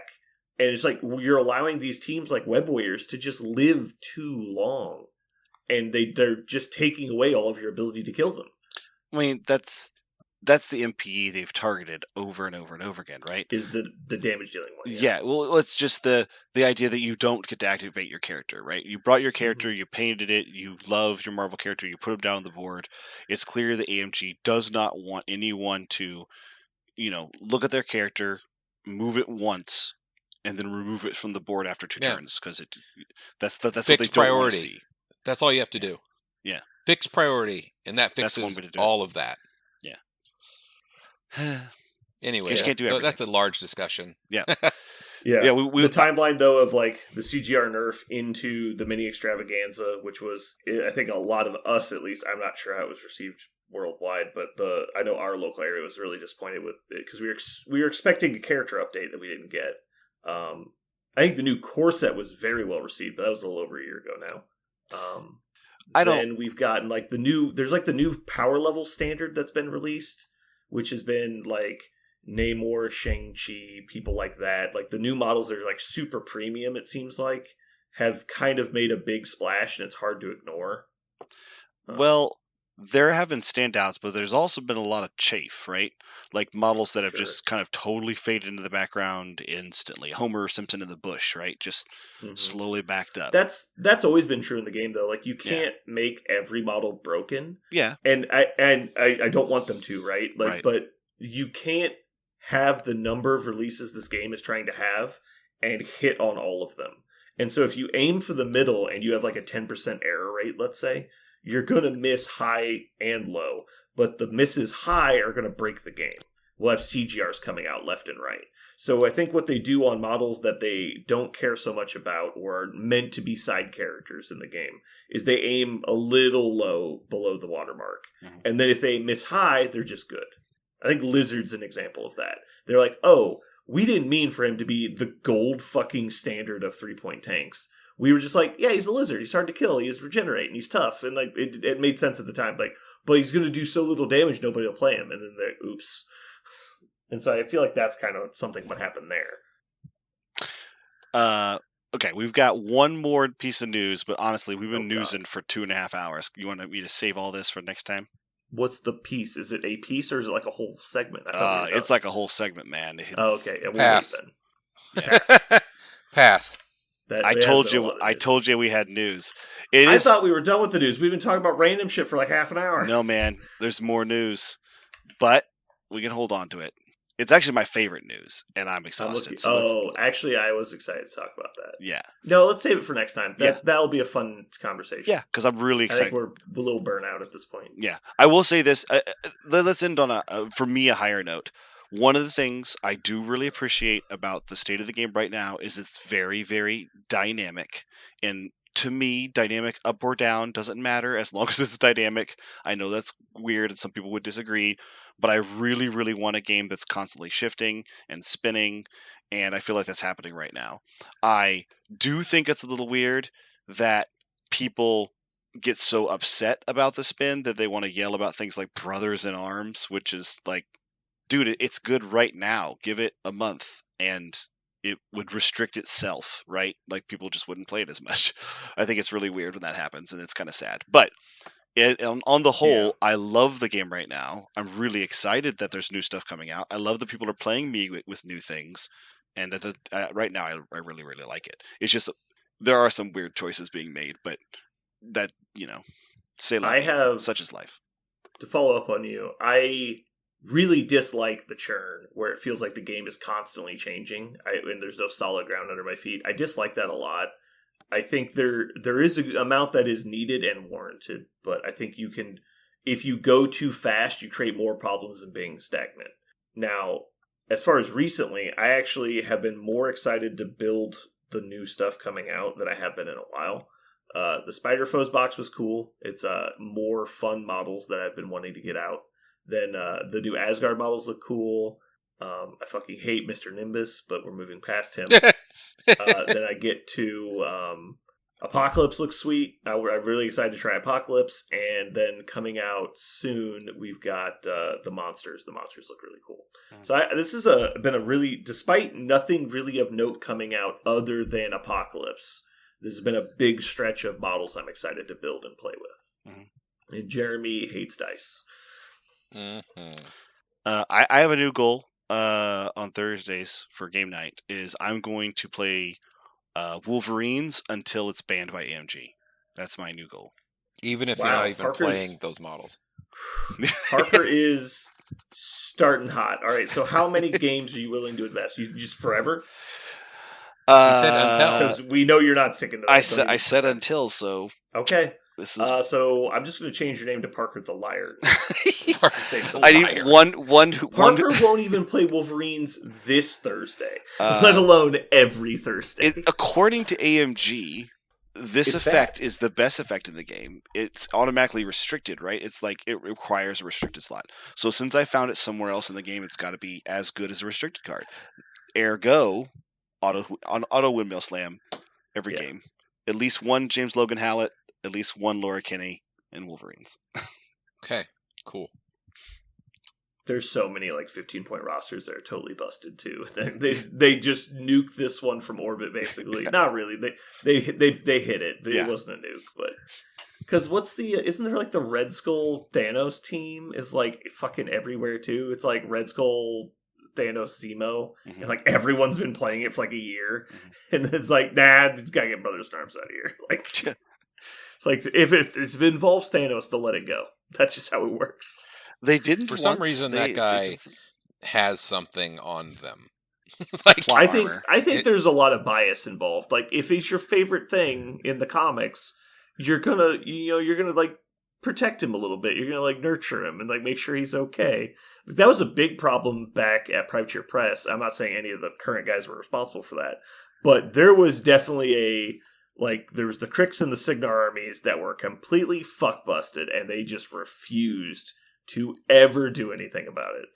And it's you're banning other things, you're nerfing other things, and you're ignoring it's guys, the building's on fire, what should we do? And they're mowing the grass. What the fuck is happening? Now, the fact that you said that they wouldn't do anything about it isn't entirely true. It was completely fuck busted. They'd wait 10 years. People complained about it, and they just made it better.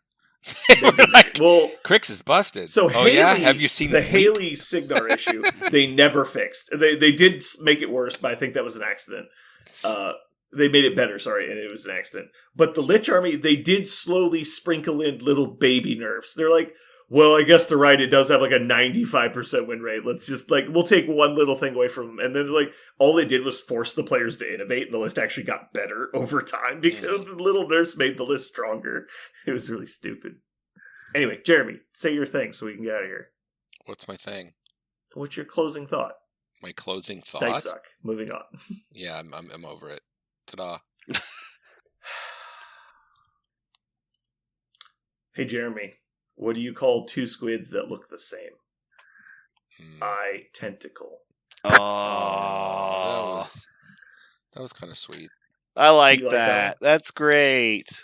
All right. Let's go and get out of here. Thanks for sticking around, everybody. Hopefully you enjoyed Parker monotoning the news and disagreeing with Josh. This has been Brandon. And apparently the person who disagrees with Josh. Parker the liar. And Jeremy. Bye. By Grabthar's Hammer. What a podcast.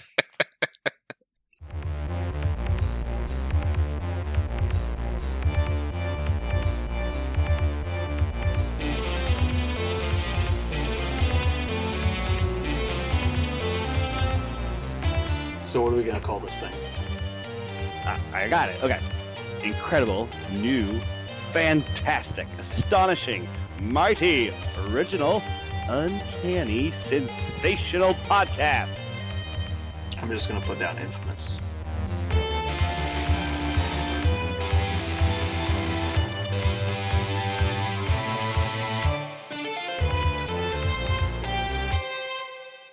This is Parker. Go by one who bulk. Oh God. Jesus Christ. One who fucked bulls? What? Jesus God fucking damn it. I messed that up so bad. So How hard? quickly. Thanks for listening. We're done. Close it. Close the Parker's doors. done. Fucking Parker, shut the go. doors. Go. Start. I'll just cut it. Start now. Go. Go by. Go. Parker, go. Stop laughing and go. He's dumb as fuck. Trash. Garbage. Shoot. Disposal. You're making it worse. Okay. And we're back. So back it hurts. I'm so very back. Is anybody else so back that they're tired? I've been tired for like the last 7 years. Yeah, sounds right. I don't That get checks out. tired. I get sleepy. Like I just start to I don't fall asleep. Yeah, I don't get sleepy. I get like weary, like exhausted. Like my body is heavy and it doesn't want to move. Like I very rarely get like mentally tired. Brandon knows that I just fall unconscious. I've are watched it like happen. an infant. Yeah. You're like an infant being force fed like Ambien. Yeah. Like, I just pew. That's it. Parker's like, guys, it's past 8:30. I'm getting tuckered out. Like, Yeah, sometimes. did you like the D&D game? I did. I had fun. I really enjoy Tyler the person. It sounds like a problem you have with Tyler. Nope. Like a Not at all. strong, like it sounds like you don't like him. No, he's actually one of my dearest. Not by the way you're friends. talking about him, I would say. What? What? What? What the? What? Stop being weird. That's weird. If he wasn't like the most likable guy in the world, it might make some Yeah. sense.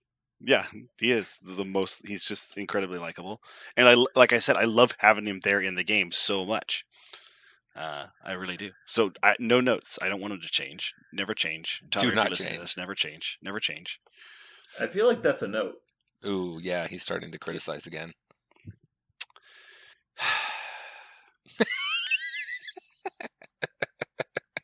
If your note was don't change, that's a note. Like, isn't it? Am I crazy? Yeah, I guess it's kind of a change. Seems like it counts. Perfect.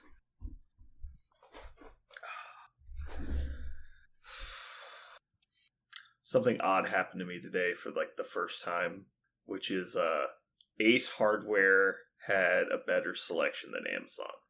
Whoa. What were you looking for? I Nuts know, and bolts? It's like 1992 again. I don't even know what's happening.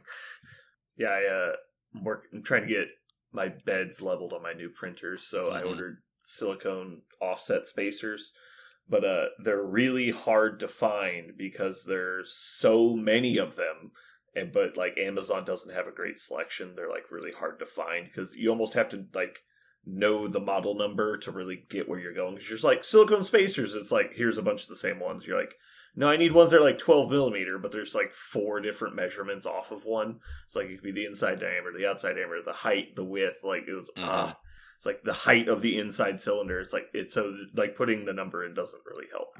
And then you're looking at a picture with no scale reference. You're I don't know how big that is. And so I ordered some. They're pretty close, but they're too big. And so then I went over to Ace Hardware. And while they didn't have silicone spacers, they had the literal exact same screws I needed. Because the screws that come on the thing were stripped, and so I had to take out the old screws. Lucky you. Lucky day. Mm-hmm. Yeah. Jeremy left. He didn't want to be part of this. He even said, "Lucky you." Just pieced out hard instantly. Did you see Tyler's model? Yes, it's awesome. I have a Marvel fun thing, Brandon. I'm gonna see if I can find it and just share it with you. You know how you share it every once in a while. You share with me that your Doctor Doom page you follow on social media, and sometimes it'll give you cool panels, and you'll ask me about it. I saw a panel the other day that I'm desperately trying to track down. It's a page from the new Deadpool series, and in Taskmaster is the main character, and in it he's getting attacked by a mystical mage, and so he says, "I saw Doctor Strange do this once," and so he starts to cast a spell because he remembers exactly Doctor Strange's moves. He does the hand motion, and so he does it, and he goes, "Ow, ow, ow, ow, ow, ow, ow," because he's just he doesn't know how to handle it, but he is casting spells. He's just that sucked so much, and so then he just pulls out a gun and starts shooting wizards. But the point is he gave it a try for half a second, and then he realized it's a bad idea. But I just thought that you would like that he watched Doctor Strange do something, and so he thought maybe for a second he could do magic, and it actually works, and it surprises him and scares him. I'm gonna see if I can find that picture. Ooh, Parker, have you watched any of season 7 of My Hero? No, the internet's desperately trying to spoil everything for me though, and it pisses me right the fuck off. Do you remember who your favorite character is? Hawk's my favorite character. I'm a big fan. Yeah, he's stuff happens with Hawk. Okay, so I found the panel. It says, "Let me show you the super secret technique I learned off of the real Sorcerer Supreme." And he goes, "Domain expansion, gun." And so he just says, and the guy's like, "What?" Blam! He just a bullet catches him in the head. Another minute in that, and my hand would have been toast. He just starts shooting people. There's a fan edit of the scene where Hermione it's Harry Potter, and it's the three of them in the first movie are trying to sneak out, and Neville tries to stop them, and he's like, "You can't, I'll stop you," and then the scene she immobilizes him, and he falls down and they leave. But then the subtitle in the video is "If Hogwarts practiced the Second Amendment," and she just pulls out a gun and shoots him. Yeah. And he falls down, and they're like, "You're kind of scary sometimes," and then they just leave. Yeah.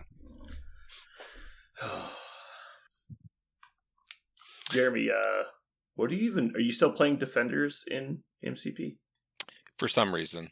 I guess, yeah. Yeah. I'm finding them entertaining. I mean, it's always entertaining to go, Daredevil, don't do shit, and he won't do shit, and it's it's being told, doing exactly what I need. I don't think I've had a single game of old Daredevil after the errata where he was disappointing. I'm curious to see, I want to watch you play with him and see, how you're playing him compared to how I'm playing him. Because, obviously there's, statistical variance or whatever, so we could be doing the same thing and you're just getting a different result, but... I think the issue playing him in Defenders and the way it is your opponent knows that they have to deal with almost all of your models at times that have counts blanks within range or whatever. Yeah. So they will counter you. Running around. Yeah, they can counter you. And it's extreme against Defenders because they just know you're going to have that. So he catches some strays. I wonder if you could put in a model that was the counter to that. This is probably a better topic for the cast, but so if your weakness is Mystic and throws, couldn't you just put in Ebony Maw? Who's very resistant to those then it's kind of breaking up what you're trying to do. I mean, if I'm trying to use Namor, you know what I mean? There's your 5-point model. Sure. And it just becomes heavy-ended, and I'm if I want to do Maw, I'm just going to play a different list. So sure. It's probably better than what I'm doing. I don't know, man. When he dies, it's because Mysterio. Huh? Put in Mysterio. I would, but my Mysterio is missing a hand because it got raked off in my trunk one time and lost his hand forever. So if you end up missing a hand on a Mysterio, just saying, I might know a guy. Combine them into one Mysterio. Yep. I actually I sent a single Mysterio hand all the way to California for my painter because when I was son of a bitch, was it when I was it in the parking lot? You motherfucker! Nope. I assembled him. And I assembled him completely, but then when I was packaging them, exactly the same thing happened that happened to you. His like thumb caught something when I was wrapping him, and it just snapped off. But you didn't notice. I didn't notice. And then so later he's like, "Hey, your dude's missing a hand." Yeah. So you're like, "Yeah, I'll mail you that 1/2 ounce of plastic." It's not even that. It's probably like 3 grams. Or something. It's less than 3. Can't you teleport something like that? It's small enough. Yeah, surely you can reassemble those atoms in another place, like they do. Surely. You just fax it. Yeah. Like, here you go. I ended up putting it in a part of it, like a bigger shipment. But yeah, it's I feel you. My at first I was like, Dad, just put it without a hand. Mysterio doesn't need a hand. He's mysterious. Or just put green stuff smoke on it. Just like I mean, at the end of the day, I think illusion. I have enough. His answer so far has been just don't play Mysterio. Yes, I mean that's easy enough. It's not that hard to kind of go, you know what? Maybe I don't need Mysterio. It turns out that feels just fine too. I actually want to rebuild the list and create something like I used to play with Shuri in it. It's kind of a cabalish hate death list kind of thing. But I don't know. We'll see. The game just expanded so much that I never want to carry all my models around at the same time anymore. So when I'm actually going through the thought processes of what I want to do while I'm at the game store and playing games, it's like too late and I don't have the shit to do it anyway. And like the number of cards and stuff is actually heavy. Like it's its own issue. For me, it's the cards. Like I don't mind carrying the models around as much, but the cards it's so many cards. Yeah. It's like started to really sprawl. So it's one of those. I mean, I think I there's time. Like I keep saying I'm going to do it. I just haven't gotten around to having the time. Is the culling and taking out basically anything that I'm never going to play with. Like I don't need to carry Crossbones 1. I don't need to carry Viper. I don't need to carry like those models where it's like I've never been interested in putting this model on the list and just take them out and the cards as well and just get rid of them. What about Miss Marvel? I know I will never play Miss Marvel, so she's not currently in that. She's not even put together, is she? You didn't even put her together. No, actually, I think she's... It's just like a pile of bones. I have Squirrel Girl here. I think she's in this drawer down here. Put her in it. She's somewhere. But yeah, still in box. Like I think I took out like a tactics card and put it in my collection. But that's yeah, it's the only model I regret buying because everyone else that I don't want to play with came with somebody else. I think I even waited like 2 months to pick it up off my pull list. Like it was in the box for a while. Yeah, I'm just kind of enjoying the ride of not really worrying too much about the games and just playing with what I have. So my investment is just rolling dice and having fun, and it's been much easier on my heart. Which, you know, some people I guess talk like that's how they've always been playing it. So okay, good. Probably need to take that up. Did I tell you I taught my kids how to play chess? I think you did, yeah. So now they play chess at school, after school on Mondays. So they always have to call and give me a report of how they did. So Eli is taken to running the clock out on himself. So he loses all his games because he doesn't want to let his opponent beat him. I'm like, what? Like intentional clocking? Just he didn't realize that's what he was doing until we talked about it.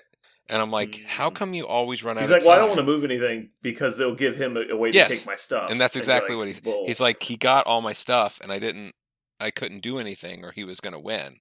So I ran out of time and I lost. I'm like, that's the same thing. Then I guess Gabe's running trains on people. So, okay, good for him. He's like, I won both my games. So he's timing out, and he thought that was some sort of moral victory. No, I think he just didn't realize he doesn't want to lose. He got in the spot where, yeah, he didn't want to make a play that would lose him the game. So instead, he would just like look at the board and try and find a way out when there wasn't one there. Kind of, but it's kind of more along the lines of he doesn't want another person beating him. Like he'll let the clock beat him and he'll lose. But go out on my terms. Yes, just basically, walks off the bridge, and you're like, wait, what? Because he did it last week too. I was like, did you win? Whatever. And, well, I ran out of time. Oh, okay. Interesting. And then he did it the second week, and I had to investigate. I'm like, what are you doing? Because his brother isn't running out of time. It's just I wish interesting. I wish I could say that I have ever tried that, but when I lose on time, it's because I tried really, really hard, and I really hated losing on time anyway. And it was. Well, it's pretty it's very interesting if you think about like a kid who's never really done anything like that and like came up with it on his own, that this was his own way to go out on his very own sword. And right. I'm kind of like, I'm not sure if I should be proud or if that's a bad thing or like what what are you putting out in the world? I'm not sure what that means. Well, it's not like he threw a fit or anything, right? No. Yeah. No, he just figured it out. He's just like, I'm not letting another person beat me. I'm going to let this mechanic get me. And perhaps a more graceful way to do it would be just, to bow out, right? To just turn your king over. Yeah. Ain't doing that either. No, right, but they're learning, right? They don't know etiquette or anything yet. I guess that's what I'm saying is maybe eventually he'll realize that he could do that, right? But for now, this is his first attempt at that. It was just so curious because it's just, there isn't any sort of like malice to it. It's not spiteful. It's just like he figured it out. Like that's his, I can die on this sword. It's fine. You're like, okay, buddy. Which is actually pretty fun, like trying to play them because my stepdad is like, yeah, he almost got me, but I beat him all the time. I'm like, congratulations. I said, Brad, when I play them, I try and play really fast to give them a chance. Like, they're fucking 12. They've never played games before. Like, I just try and move pieces and move them along. He's like in a bragging relative about way. His win count. Yeah, I'm like, the 12-year-olds. Yo.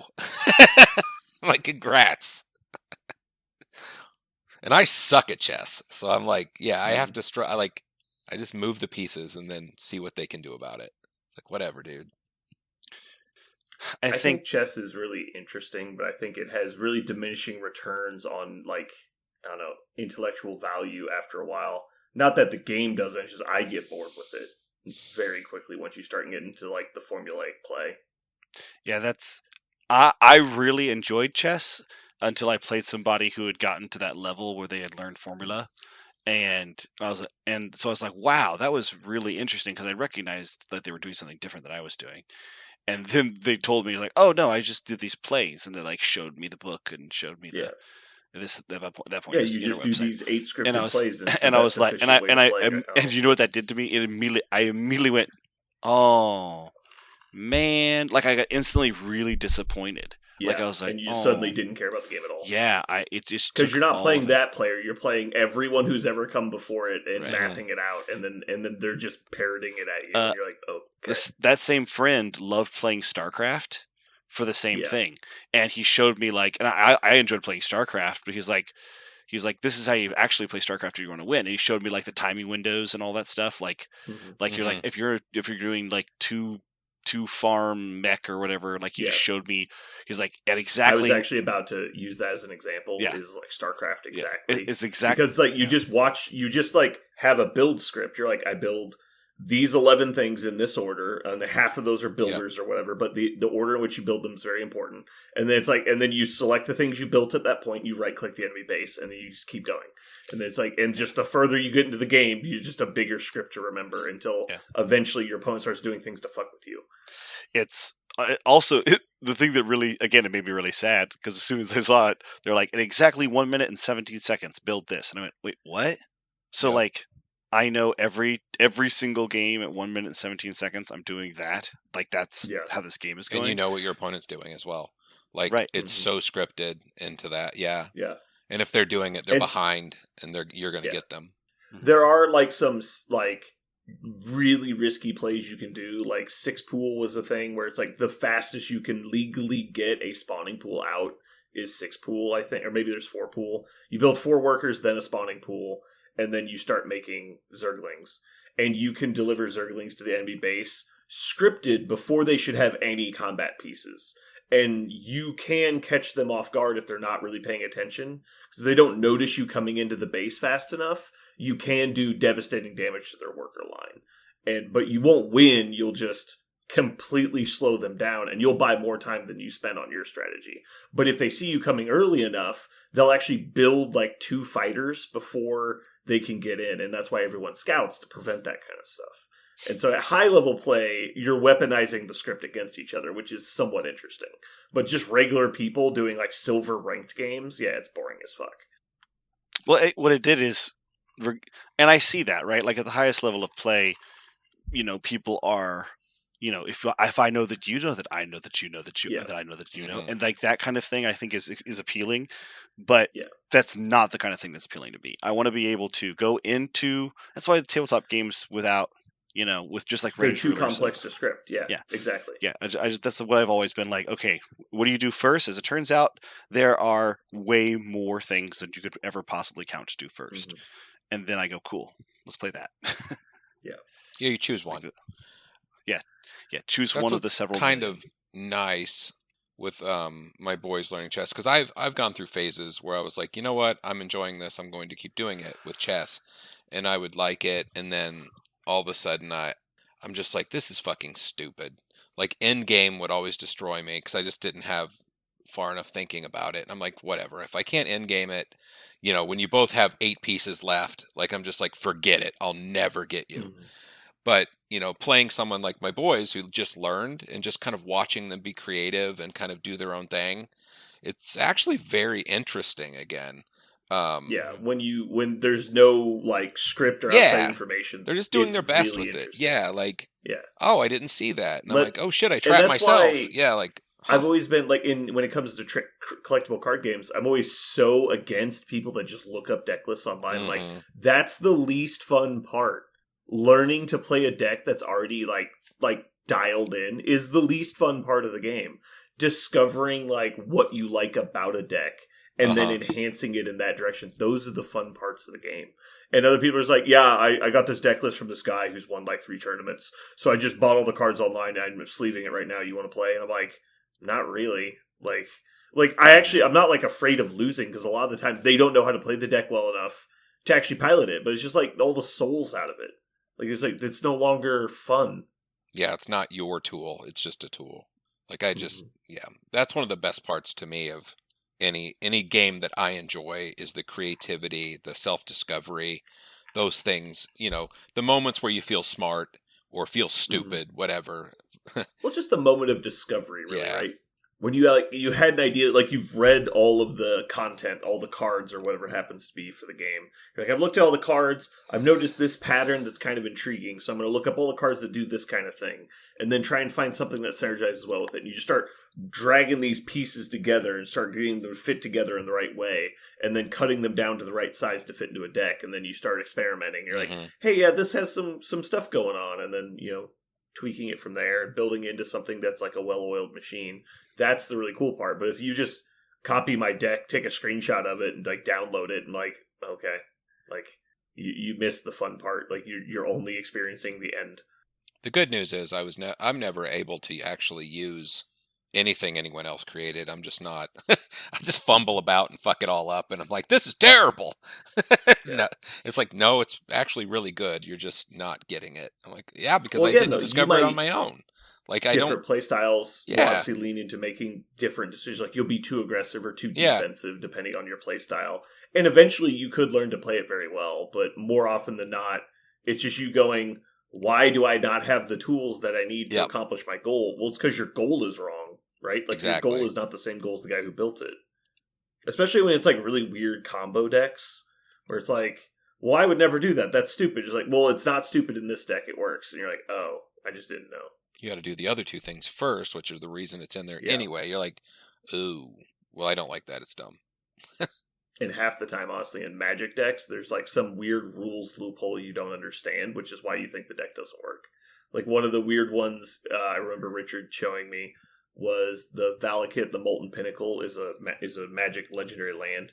And it says if a mountain enters play and you already had 8 lands, you do, I think it's 3 damage to target creature or player. And so you basically play, it's just a land building deck. Every card in it goes to get a land or plays an additional land, blah, blah, blah. The whole point is you have 8 lands in play on turn 3, and you end up casting Scape Shift on turn 4, which says sacrifice any number of lands, search your deck for that many lands, put them into play. Doesn't matter what they are. And so you basically just take all the lands you have in play, throw them away, and go get new lands of the same count. And so you'll get to like 8 lands or 10 lands, and you'll play Scapeshift. All the lands enter play at the same time, but they don't stack normal play. It's a simultaneously entering of the battlefield. So as soon as they all hit the battlefield, then they check for how many lands you had. So you're like, oh, well, they all entered at the same time. So at the time each of them entered, I had 8 lands. And so the Valakut trigger hits 8 or 12 times however many lands you happen to have, even though it should only trigger on the ones from 9+, but it triggers on all of them. So you just kill your opponent if you play Scapeshift. And it's like, oh, well, that's stupid. Like, that clearly shouldn't work like that. Yeah. It's just a weird timing loophole, because that's how the timing in the game works, is if they enter at the same time, you don't check till after. Weird. This is probably boring for anyone who doesn't play Magic, but I have another interesting story. This is more of a judge issue than it is anything to do with Magic. It's just an interesting situation. So there's it's like a 6-card combo, but basically there's a bunch of cards you can get into play. They're all easy to play. They're very cheap. They're artifacts. One of them says tap for 3 mana. The other one says pay 3 mana, untap an artifact. So you basically just loop those 2 items, right? And so one makes 3 mana, one untaps the other one for 3 mana. So you just infinitely tap and untap the same thing. But you're not achieving anything on its own. It's just an infinite loop that does nothing. And so the next card says when you tap an artifact, mill a card. So now you're accomplishing something. You're milling a card. There are a set of cards that if you get them into your graveyard at the same time, something happens. It's like an Exodia type effect, right? They become this Voltron thing this big thing happens. Okay. But there is a card in your deck that says if it enters your discard pile, reshuffle your whole deck into your graveyard into your deck. So you recycle your deck and start over. And the reason that's important is because you could get into a situation where you deck yourself, and so it has to be in there. And so by doing that, if he leaves your deck, you just reshuffle. So the point of the deck is to get these 3 cards in play, and then mill until you hit the 4 copies of the other cards you need in the discard pile to cause the thing to happen, and you win the game. But it takes an incredibly long time to cause that to happen, because it's not a guaranteed effect. Theoretically, you could never turn over those 4 cards before the guy who makes you reshuffle, because it needs those 5 cards to mill to where the thing that reshuffles is the last card milled. Because you'll stop once you hit the first 4. But if he keeps coming up in the first 4, not the 5th card, you'll never get it. So technically, you can't handshake shortcut it. You need to perform the event. And so you need to tap, untap, mill every single time until you get those 4 cards in your discard pile. So there was an issue where this deck was being called for stalling. And so if I have a potential win con, I am attempting to win the game. I'm not slow playing. I'm playing as quickly as I physically can.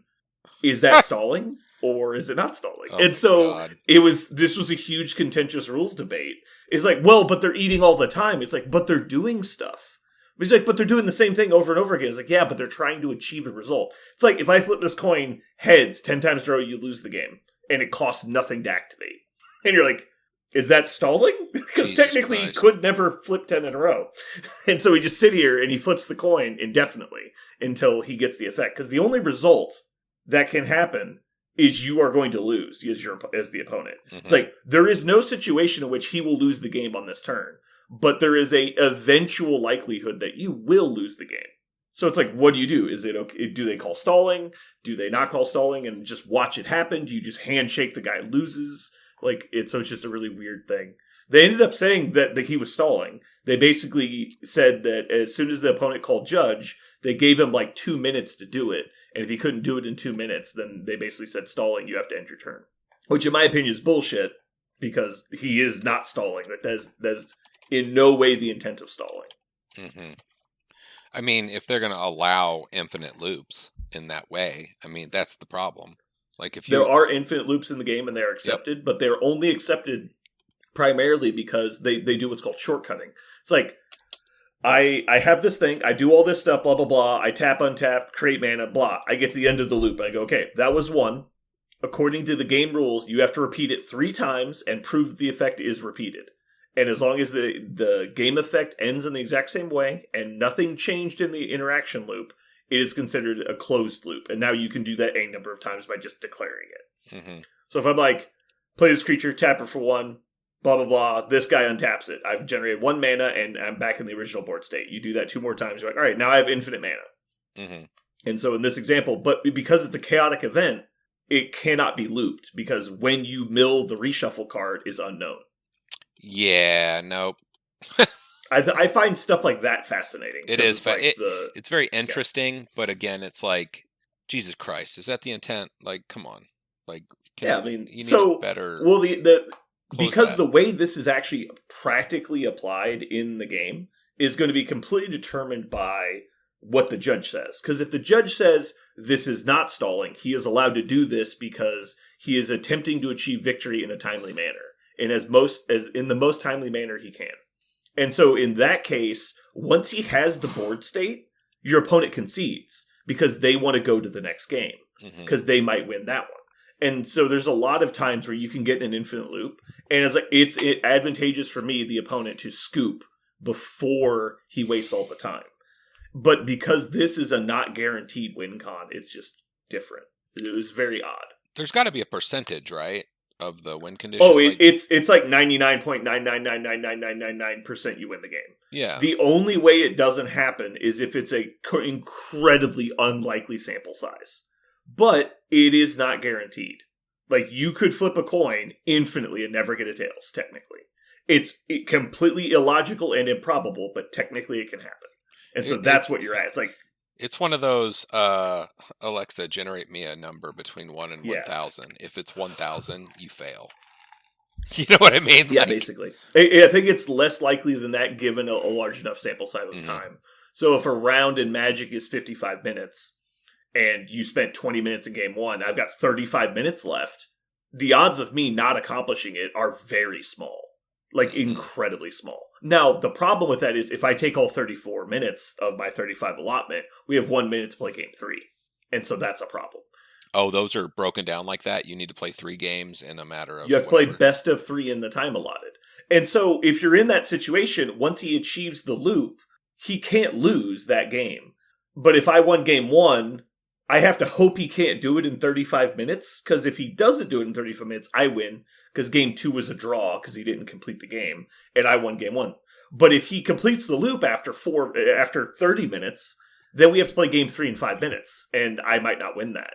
And so then we're going to draw for the round. So if I think he's going to get it, I need to concede and go to game 3 and try and win that way.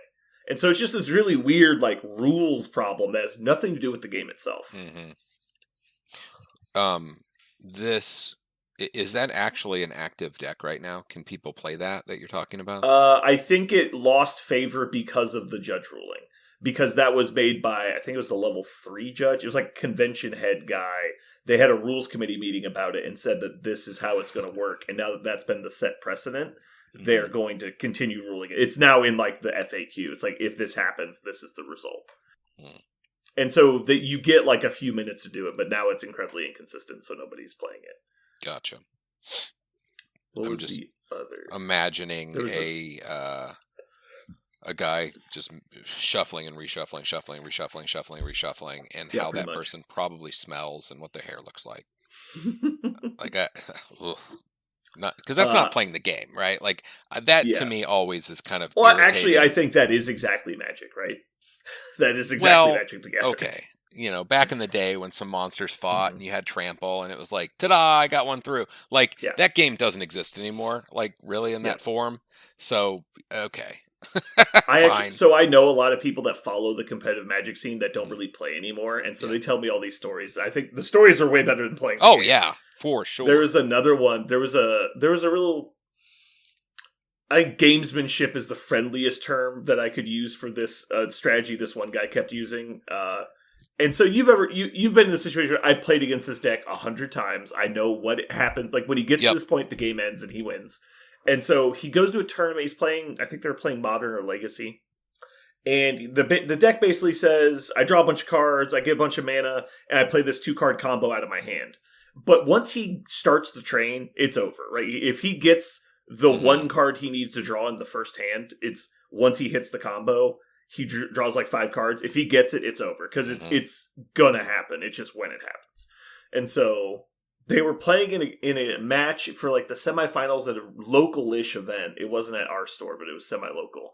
And he starts the combo, or he's in game 3, starts the combo, blah, blah, blah, and shows that he can draw infinite cards. And he has infinite mana. He's like, all right, draw infinite cards, infinite mana, blah, blah, blah. He's like, and then he says, and he just looks at his opponent, and he's like, do you want to scoop? And he goes, do you have it? And he says, yes. And he goes, I scoop. And then the guy standing behind him is like, hey, what did you say you had? He's like, I had the game. And he's like, well, I don't know that's what he meant. And he's like, did you have the cards you needed? And he's like, no, I had the game. And then it starts this huge argument. And so they call the judge. He had sideboarded the combo card out of his deck in game 2. Oh my God. So he's comboing off infinite cards, infinite mana, but he took out the actual card that kills his opponent in favor of another counterspell.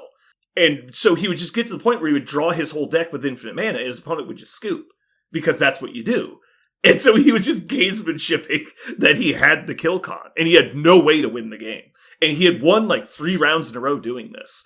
And eventually they caught him in the semifinals, and they were like, you can't do that. It's like you're basically lying to your opponent. You're like, I have it. It's like, what do you have? Infinite mana? Like, that's not what you need. You need a kill con. It was just funny. That's weird. Why would he? Because it gave him a higher percentage chance to get to infinite combo by having the counterspell to stop the interruption. Because it's all about when he first starts to combo off, it's vulnerable. Because if they counter the draw spell, he won't get to the finisher. Or if they counter the mana gain, he won't get to the draw cards. Got it. So by having the backup counter to whatever he's going to interact with you, it makes it more likely to get to the infinite. But he was taking out the win con to get to infinite. But in just assuming his opponent would scoop once he saw the combo work. Well, I mean, how many... Yeah, I could completely see that. Yeah, that's tournament magic right there. Yeah, you're just like, you got it, yeah, whatever. And you can't imagine a world where they wouldn't have it, and that person can't imagine a world where a person would ask to see it. You know what I mean? Like, why would... Prove to me you have it. It's like, dude, I just draw 47 cards. Like, yeah, you probably got it. Like, yeah. But he would just it's just like the audacity to do something like that in a tournament. Like, that would be hilarious to just, if somebody says, do you have it? He goes, yeah. Okay, do it. Do it now. I'll wait. Show me. Yeah, well, I mean, at that point, you're only like 20 seconds away from the card getting played anyway. But it's just like, I've sat through, like, it's like, I'm trying to think of an example that everyone would know. It's like, Channel Fireball is probably the most basic example of a combo deck in Magic, because it was like first set. And so Channel's like, I pay life to gain mana, and then I play Fireball to kill you. So it's like, yeah, I generate 23 mana, I cast Fireball for 22. And so you cast Channel, put Fireball in stacks, like, do I got it? It's like, yeah, I don't have a counterspell. Like, you move on. And so it's just like that, but he just needed the one more card, but there was no reason to show you because I get to draw my whole deck. And so it's like him playing Channel, getting 23 mana, and drawing his entire deck into his hand. You're like, well, clearly you have the Fireball. But he sideboarded out Fireball in the previous game and didn't say anything. It's just like, God damn it.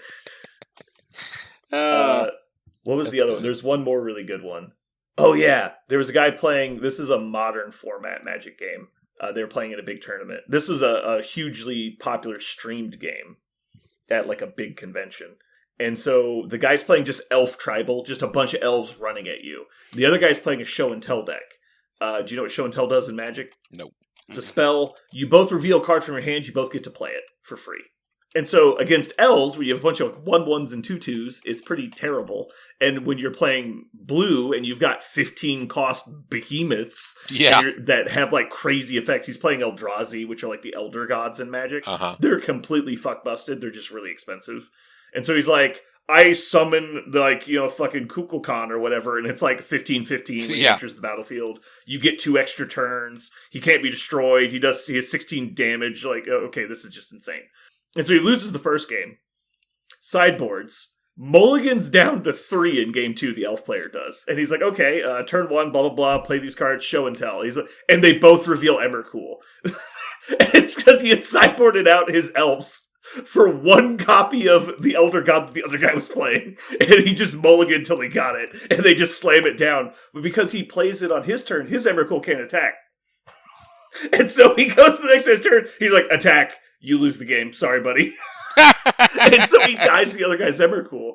Because Emrakul has the ability when he attacks, you have to sacrifice 4 permanents. Well, he only had 2 lands and an Emrakul. So he had to he just gets beat to death. And so the next game, they both mulligan down to 2 and stare at each other for 4 turns. Oh my god. They don't know what to do.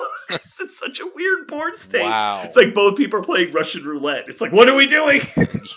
That is good, though. I like that. Yeah. Oh, man. All right, you guys ready to do some Mojo World? Sure. I am ready. I want to go on the record and say I immediately regret my decision after I came up with this segment. Why? Why? Because I realized that you guys are going to take all my choices, but it's fine. All right. I don't know. I feel like... Yeah, I think Parker's the only one that's going to pick stuff outside of what me and Jerry Yeah, I'm definitely losing this one. I'm ready that's for good it. then. We're fine. Actually, because my top 3 are not from the pool I think Parker's drawing from. No. But if Jeremy takes all mine, I have to go to the Parker pool. Mm-hmm. All right, this week on Mojo World. I'll be a little shocked if you've seen 2 of these movies that I'm picking. The third one I'm going to have to pick first because I think everyone's seen it. But yeah, but I don't think we're going to pick... Anyway, we'll see. Well, if you take mine, then yeah. Anyway, we're doing Alan Rickman movies in honor of the late great man. So, Jeremy, you get to go first. I will win this by choosing Alexander Dane of Galaxy Quest. Yeah, I knew that was going to go. Dude. I actually didn't think you were going to go with it first, but it was clearly going in the first round. Mm-hmm. Because if you weren't taking it, I was, and probably Parker as well. By Grabthar's hammer. What a savings.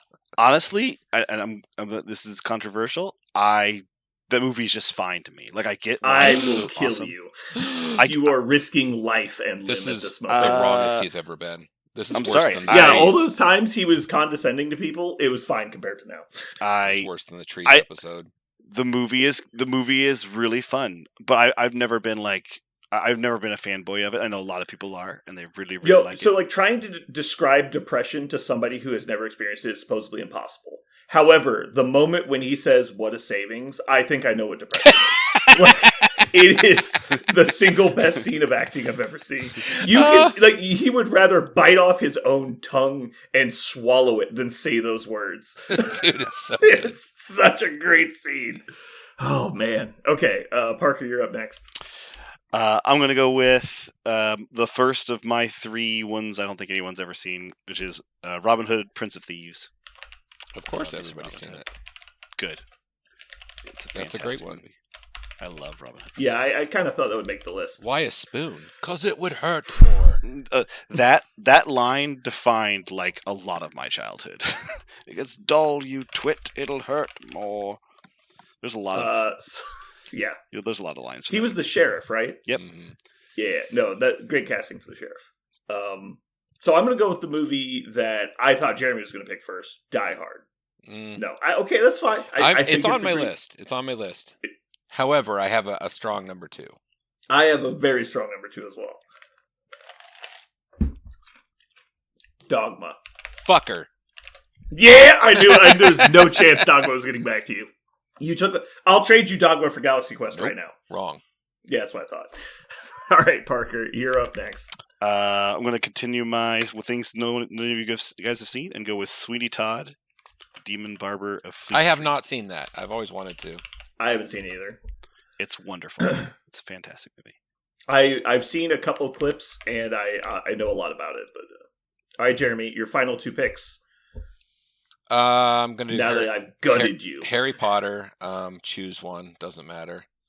You do need to pick one. Okay, Harry Potter, and let's call it Deathly Hallows. The Deathly Hallows, which one? The second one. That's movie number 8. Okay. I got you.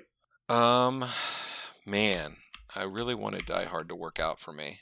I like that one. I'll trade you Die Hard for Galaxy Quest. No! You're not getting Galaxy Quest. I like the GQ, that's all I can say. God dang it. They're all gone. There is a great movie on here that I have not seen all the way through, or I would pick it. It's an earlier one. It's a Western. That's what I'm going to pick. Don't fucking take it. Oh. It's one of my favorite goddamn movies of all time. Don't do it. Why didn't you pick it first then? Because I thought you guys would actually pick the other two. And neither of you say that again. Neither of you ever watched Westerns, and so I thought this one was safe. We'll see. I watch Westerns.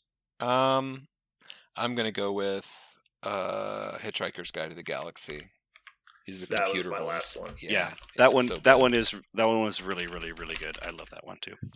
Oh my god, Dogma though, you took that. Ugh. I will trade you Dogma. No, for yeah. All right. I'm not doing any trades with as you. hard as he can.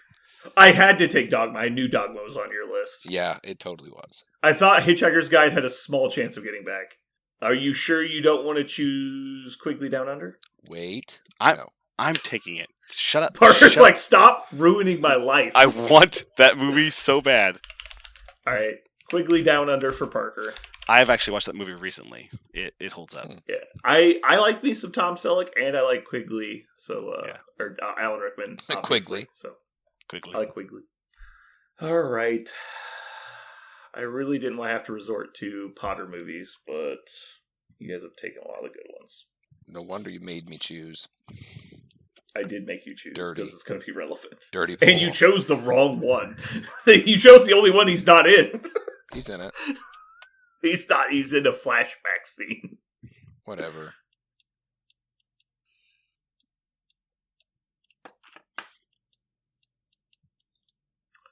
Yeah, I'll take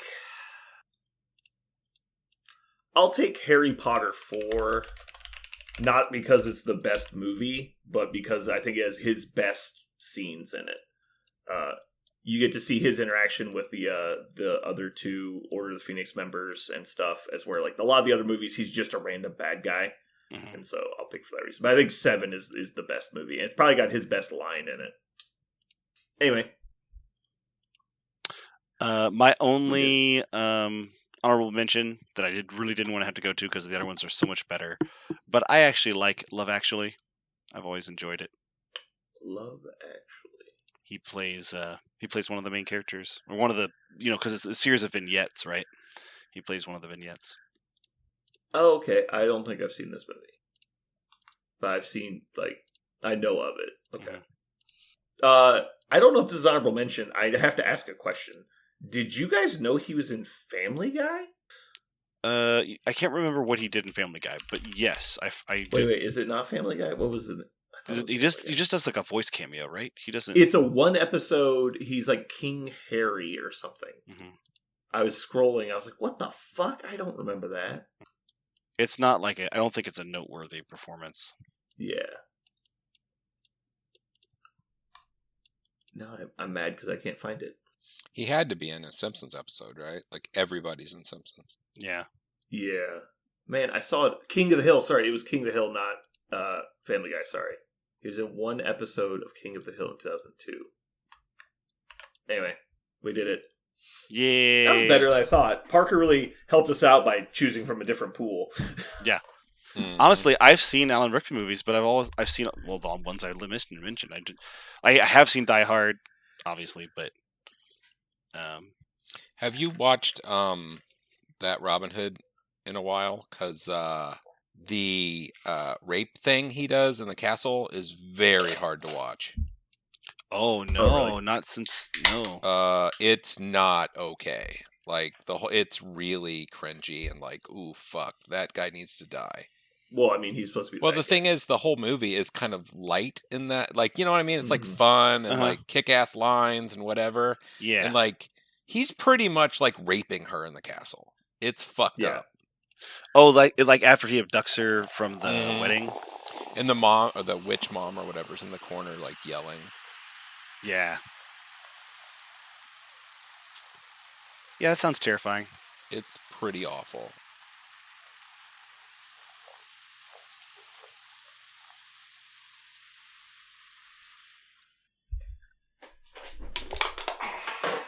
All right. You guys ready to do this? Born ready. I was made, not born. Let's go. So, I have one little quick thing, and then we can absolutely get going. So you're not ready. No. He's not ready. My students this week are making a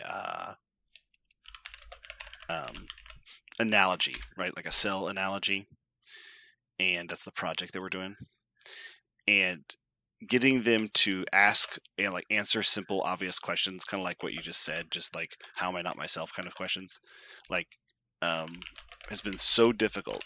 Specifically, one of them. So they need to make so they're picking things that make things because that's what cells do. They make proteins, and they're trying to think of an analogy for the cell membrane. So they pick Chipotle, right, the restaurant. And I asked them a simple question like, okay, so the cell membrane of the cell is like the boundary, the outside. What's the boundary of a Chipotle? And they go, the table? I go, no, like the boundary of the. How do you know you're in the Chipotle? They go, there's a sign on the door. And I go, you just slap the fuck out of them. Yeah, just like no. If you're inside the Chipotle, can you picture it in your mind? They go, yeah. You start walking in a direction. How do you know? What stops you? Yeah. How do you know you're at the edge the of the chairs. And then they say that. They fucking said that. They go, the chairs. And I go, I'm just like, oh, Jesus. And like, I'm trying to think of so many different ways to help them understand. It's just the walls, right? And just like the walls, the ceiling, the floors. Like that's the cell membrane. And they're just like, but man, it's so hard for them to imagine that very simple thing. Yeah. So, I don't know what about what you just said made me think of that, but it did. That reminds me of when I was in school. I just moved, or my family just moved to a new state, and so I was doing my first class at the new school, and they're talking about currencies as elementary school or something, and it's like blah blah blah, explaining like currencies is like what different city states uses as like money, and so like does anybody know what the U.S. uses for money? And so it's like cash. And they're like, no. He's like, bills, no. Coins. And I swear to God, they said 30 things. They were saying shit I didn't even know about. Yeah. I was just like, what is happening? And then eventually a teacher gives like dollars. He just yells dollars at the children. Yeah. Doubloons. It was like money, like people were saying like nicknames for money. Yeah. Like it was great. Yeah, when somebody else, the lysosome disposes of waste. I go, okay, so how do you dispose of waste? And I had one kid who's like, it's the garbage. The toilet. And I went, yeah, that's what they call the waste, but how do you dispose of it? The trash. And I go, yeah. You just think of all the things except Thanks, like Thesaurus Michael. Yeah. You just think of all the words that mean garbage. And he was like, disposal. And I was like, I guess kinda go with that. Jesus. Like the poop chute. Yeah. He just couldn't say dumpster. Yeah. You need to work on him harder because this is your fault. Yeah, I'm fine with that. This is your fault they're this way. Yeah. I don't mind. I'll get him. I'll get him. All right. Yeah, Here we go.